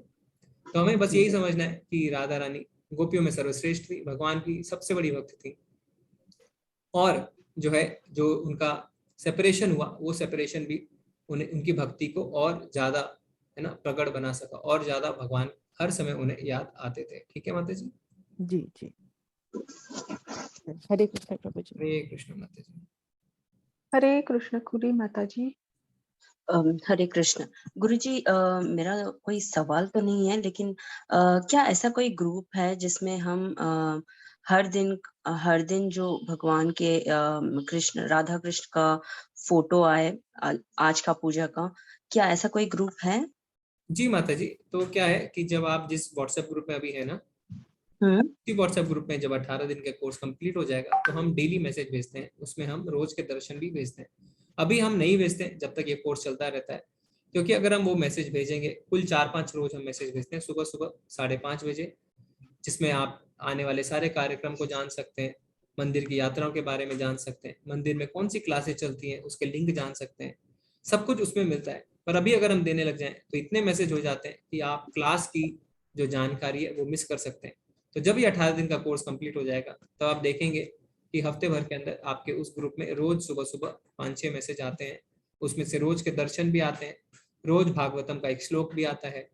तो जैसे अभी राधा अष्टमी आने वाली है, या जब तक आप देखेंगे जब कार्तिक का महीना शुरू होगा तो स्पेशल पोस्टर्स आते हैं, उसमें हर एक दिन अलग अलग स्पेशल श्लोक आते हैं। जैसे अभी जन्माष्टमी गई तो इसमें कुल 30 अलग अलग भगवान के नाम, जो अलग अलग नाम थे उनके अर्थ मिले, 30 दिन तक 30 पैसे पोस्टर बनाए गए। तो बहुत पीछे सेवा हो रही है, बहुत भक्त जुड़े हुए हैं, और इस तरीके से हम माता जी देखेंगे कि बहुत ही अच्छे अच्छे मैसेज आते हैं जिनका बहुत ज्यादा लाभ उठा सकते हैं। धन्यवाद गुरुजी। मेरा और एक सवाल है, ये राधा अष्टमी क्या होता है? उसका कोई पूजा का कोई कुछ विस्तार से बता सकते हैं अगर जी जी, अगर तो आप राधा रानी का जन्मदिन को राधा अष्टमी कहते हैं। और तो उस दिन भी माता जी, जैसे हम जन्माष्टमी के दिन कृष्ण जी का जन्मदिन जैसे बनाते हैं, उनका अभिषेक करके और व्रत करके, तो उसी तरीके से राधा अष्टमी भी बनाई जाती है। धन्यवाद गुरुजी। वो कब आ रहा है, मैंने कब कौन से दिन पे आता है हाँ, मैं राधाष्टमी? अभी बताता हूँ आपको डेट, एक मिनट के इतने हम दूसरा प्रश्न सुन सकते हैं। आप म्यूट मत होइएगा, मैं आपको डेट बता देता हूँ, एक मिनट। हाँ। हम दूसरा प्रश्न लेते हैं, सुन सकते हैं माता जी। तो राधा अष्टमी 4 तारीख है माता जी, 4 सितंबर। धन्यवाद गुरुजी, धन्यवाद। हरे कृष्ण माता जी। हरे कृष्ण। हरे कृष्ण चरण सिंह प्रभु जी। हरे कृष्ण चरण सिंह प्रभु जी। हरे कृष्ण ख्याति माता जी। हरे कृष्णा प्रभु जी। हरे कृष्णा माता जी। हरे कृष्ण माता जी। मैं प्रभु जी प्रश्न लास्ट में पूछूंगी, बस मैं पहले अपना एक एक्सपीरियंस आपके साथ शेयर करना चाहती हूँ। जी जी माता जी। मैं 26 बैच में मैंने आपका ये ग्रुप ज्वाइन किया था। मुझे मेरे सीनियर के थ्रू मुझे लिंक मिला था। मैंने 26 जो बैच अभी रिसेंटली आपका गया है, मैंने उसमें 18 क्लासेस की थी। फिर उसके बाद करने के बाद मैंने सेकंड ग्रुप ज्वाइन किया। मुझे जब ये क्लासेस खत्म हुई, I was feel something missing in my life. जी। तो मुझे बड़ा लगा कि पता नहीं क्या मैंने 9 बजे वाली 9 से 10 में कुछ मिस कर दिया अपनी लाइफ में। जी। I was feel that time. तो फिर मैंने बहुत ढूंढा कि कैसे करके मैं आपको ज्वाइन कर सकूं। मैंने संजय प्रभु जी को भी मैसेज किया था, वो उसमें वॉलंटियर थे उस समय। जी जी जी। तो मैंने कहा कि मुझे प्लीज गौरव प्रभु जी की क्लास कोई हो तो मुझे आप प्लीज बता दीजिए। ही सेड के सीनियर प्रभु जी हैं, वो अलॉटमेंट करते हैं क्लासेस का। तो वो मेरा पूरा मंथ ऐसे ही निकला, बहुत कश्मकश में कि कैसे भी मैं आपसे कांटेक्ट करूं कि आपकी कोई भी क्लास हो, then I will join the class. फिर मेरे पास लिंक आया इस वाले बैच के लिए। Then I enrol myself 9 o'clock class, क्योंकि मेरे पास डे में कभी टाइम ही नहीं होता है। I am working in hospital line. So I am luckily मेरे को आप प्रभु जी मिल गए अगेन, और स्टिल मैं आप ही की क्लास कर रही हूँ। बहुत रेयर केसेस में ऐसा होता है कि मैं आपकी क्लास, आपका लेक्चर मिस कर दूं। I am very much happy. और आपने 26 बैच में सजेशन दिया था कि आप 1 माला करो। Now a day I started 2 Mala in a day. Hari बोल माता जी, बहुत बढ़िया। एंड डे पूरे दिन में जब भी मुझे टाइम मिलता है मैं जाप करती रहती हूँ। माला नहीं मैं कैरी कर सकती हूँ, लेकिन मैं अपने मन में धीरे धीरे बोलकर माला का जाप करती रहती हूँ। मेरी ग्रामर बहुत अच्छी नहीं है, संस्कृत बहुत अच्छी नहीं है। मैं गीता जी का पाठ करती हूँ तो मैं हिंदी रीडिंग कर लेती हूँ, मुझे वो श्लोक रीडिंग नहीं आती है अभी भी। तो मैं कोशिश कर रही हूँ वो इंग्लिश वाले में जो श्लोक होते हैं आपके, आई ट्राई टू रीड जी इन इतने अच्छे से। जिस दिन मैं आपकी तरह बोलने लग जाऊंगी, एंड माई विश कि मैं एक दिन आपसे मिलने जरूर आऊं। जी जी, बहुत बहुत धन्यवाद माता जी, आप बने रहे। और आपका उत्साह और आपकी भक्ति के प्रति गंभीरता देख के बहुत ही ज़्यादा अच्छा लगा। और माता जी, इसमें आप अगर समय हो ना तो बाकी बहुत ही अच्छे अच्छे जो हैं भक्त हैं जो क्लास लेते हैं, सुबह 6 बजे, दिन में 3 बजे, शाम को 7 बजे और रात में 9 बजे, ये 4 क्लास हमेशा चलती रहती है। चाहे कोई भी हो नहीं हो, ये 4 टाइमिंग में हमेशा क्लास चलती रहेगी। 6 AM, 3 PM, 7 PM, 9 PM। और आप रजिस्ट्रेशन हमेशा एक ही लिंक रहता है, 27-28 महीने से एक ही लिंक है, t.ly/गीता। ये लिंक नहीं बदलता। तो इसमें बहुत अच्छा है माता जी, आपने मालाएं बढ़ाई है। और इसमें क्या है माता जी, इसमें बहुत त्रुटियां होती हैं श्लोकों में। ये एडमिन माता जी को पता है, क्योंकि वो इतने अच्छा संस्कृत में श्लोक पठन करते हैं कि मैं कितनी गलतियां करता हूँ। तो ये मुझे भी पता है। तो ये अभ्यास से ही आता है माता जी, ये अभ्यास से धीरे धीरे आ जाएगा, उसमें कोई बहुत बड़ी बात नहीं है। संस्कृत आना कोई बहुत बड़ी बात नहीं है ना, श्लोकों का पठन कोई बहुत बड़ी बात नहीं है। बहुत ज्यादा जो बड़ी बात है वो ये है, तो ऐसा अगर होता, संस्कृत इतनी ज्यादा आवश्यक होती, तो प्रभुपाद जी अंग्रेजी में क्यों लिखते भगवत गीता, है ना। तो आवश्यक ये है कि हम जो लिखा हुआ है उस ज्ञान को आत्मसार करें, वो बहुत आवश्यक है। कोई लोग तो सुन के भी करते हैं ना, उन्हें तो अक्षर के ज्ञान भी नहीं होते, अनपढ़ जो होते हैं। तो भक्ति सिद्धांत सरस्वती ठाकुर के जो गुरु थे गौर किशोर बाबा जी, यानी जो शीला प्रभुपाद के गुरु जी थे भक्ति सिद्धांत सरस्वती ठाकुर, उनके जो गुरु थे गौर किशोर बाबा जी, वो अनपढ़ थे, पर वो इतने बड़े भक्त थे, इतने बड़े भक्त थे कि जो भक्ति सिद्धांत सरस्वती ठाकुर के पिताजी थे, जो भक्ति विनोद ठाकुर, जो खुद भी हमारे जो संप्रदाय है गौड़ीय वैष्णव संप्रदाय में, उसमें उन्हें है ना, उन्हें बहुत ज्यादा उन्होंने कंट्रीब्यूशन दिया, उनके पुत्र थे। पर उन्होंने कहा नहीं, मुझसे दीक्षा नहीं लेनी, तुम्हें दीक्षा लेनी है गौर किशोर बाबा जी से। और गौर किशोर बाबा जी उन्हें दीक्षा देने को बिल्कुल भी तैयार नहीं थे। पर जब वो जिद करके बैठ गए और जब उन्होंने देखा कि हाँ ये दृढ़ है भक्ति में, तब उन्होंने एकमात्र उनका जो शिष्य हुए, पूरे जीवन में उन्होंने एक ही शिष्य को जो है दीक्षा दी, वो थे भक्ति सिद्धांत सरस्वती ठाकुर। और भक्ति सिद्धांत सरस्वती ठाकुर स्कॉलर थे माता जी, इतने ज्यादा पढ़े लिखे, इतनी अच्छी इंग्लिश और इतनी ज्यादा किताबें उन्होंने लिखी, और उनके गुरु थे अनपढ़।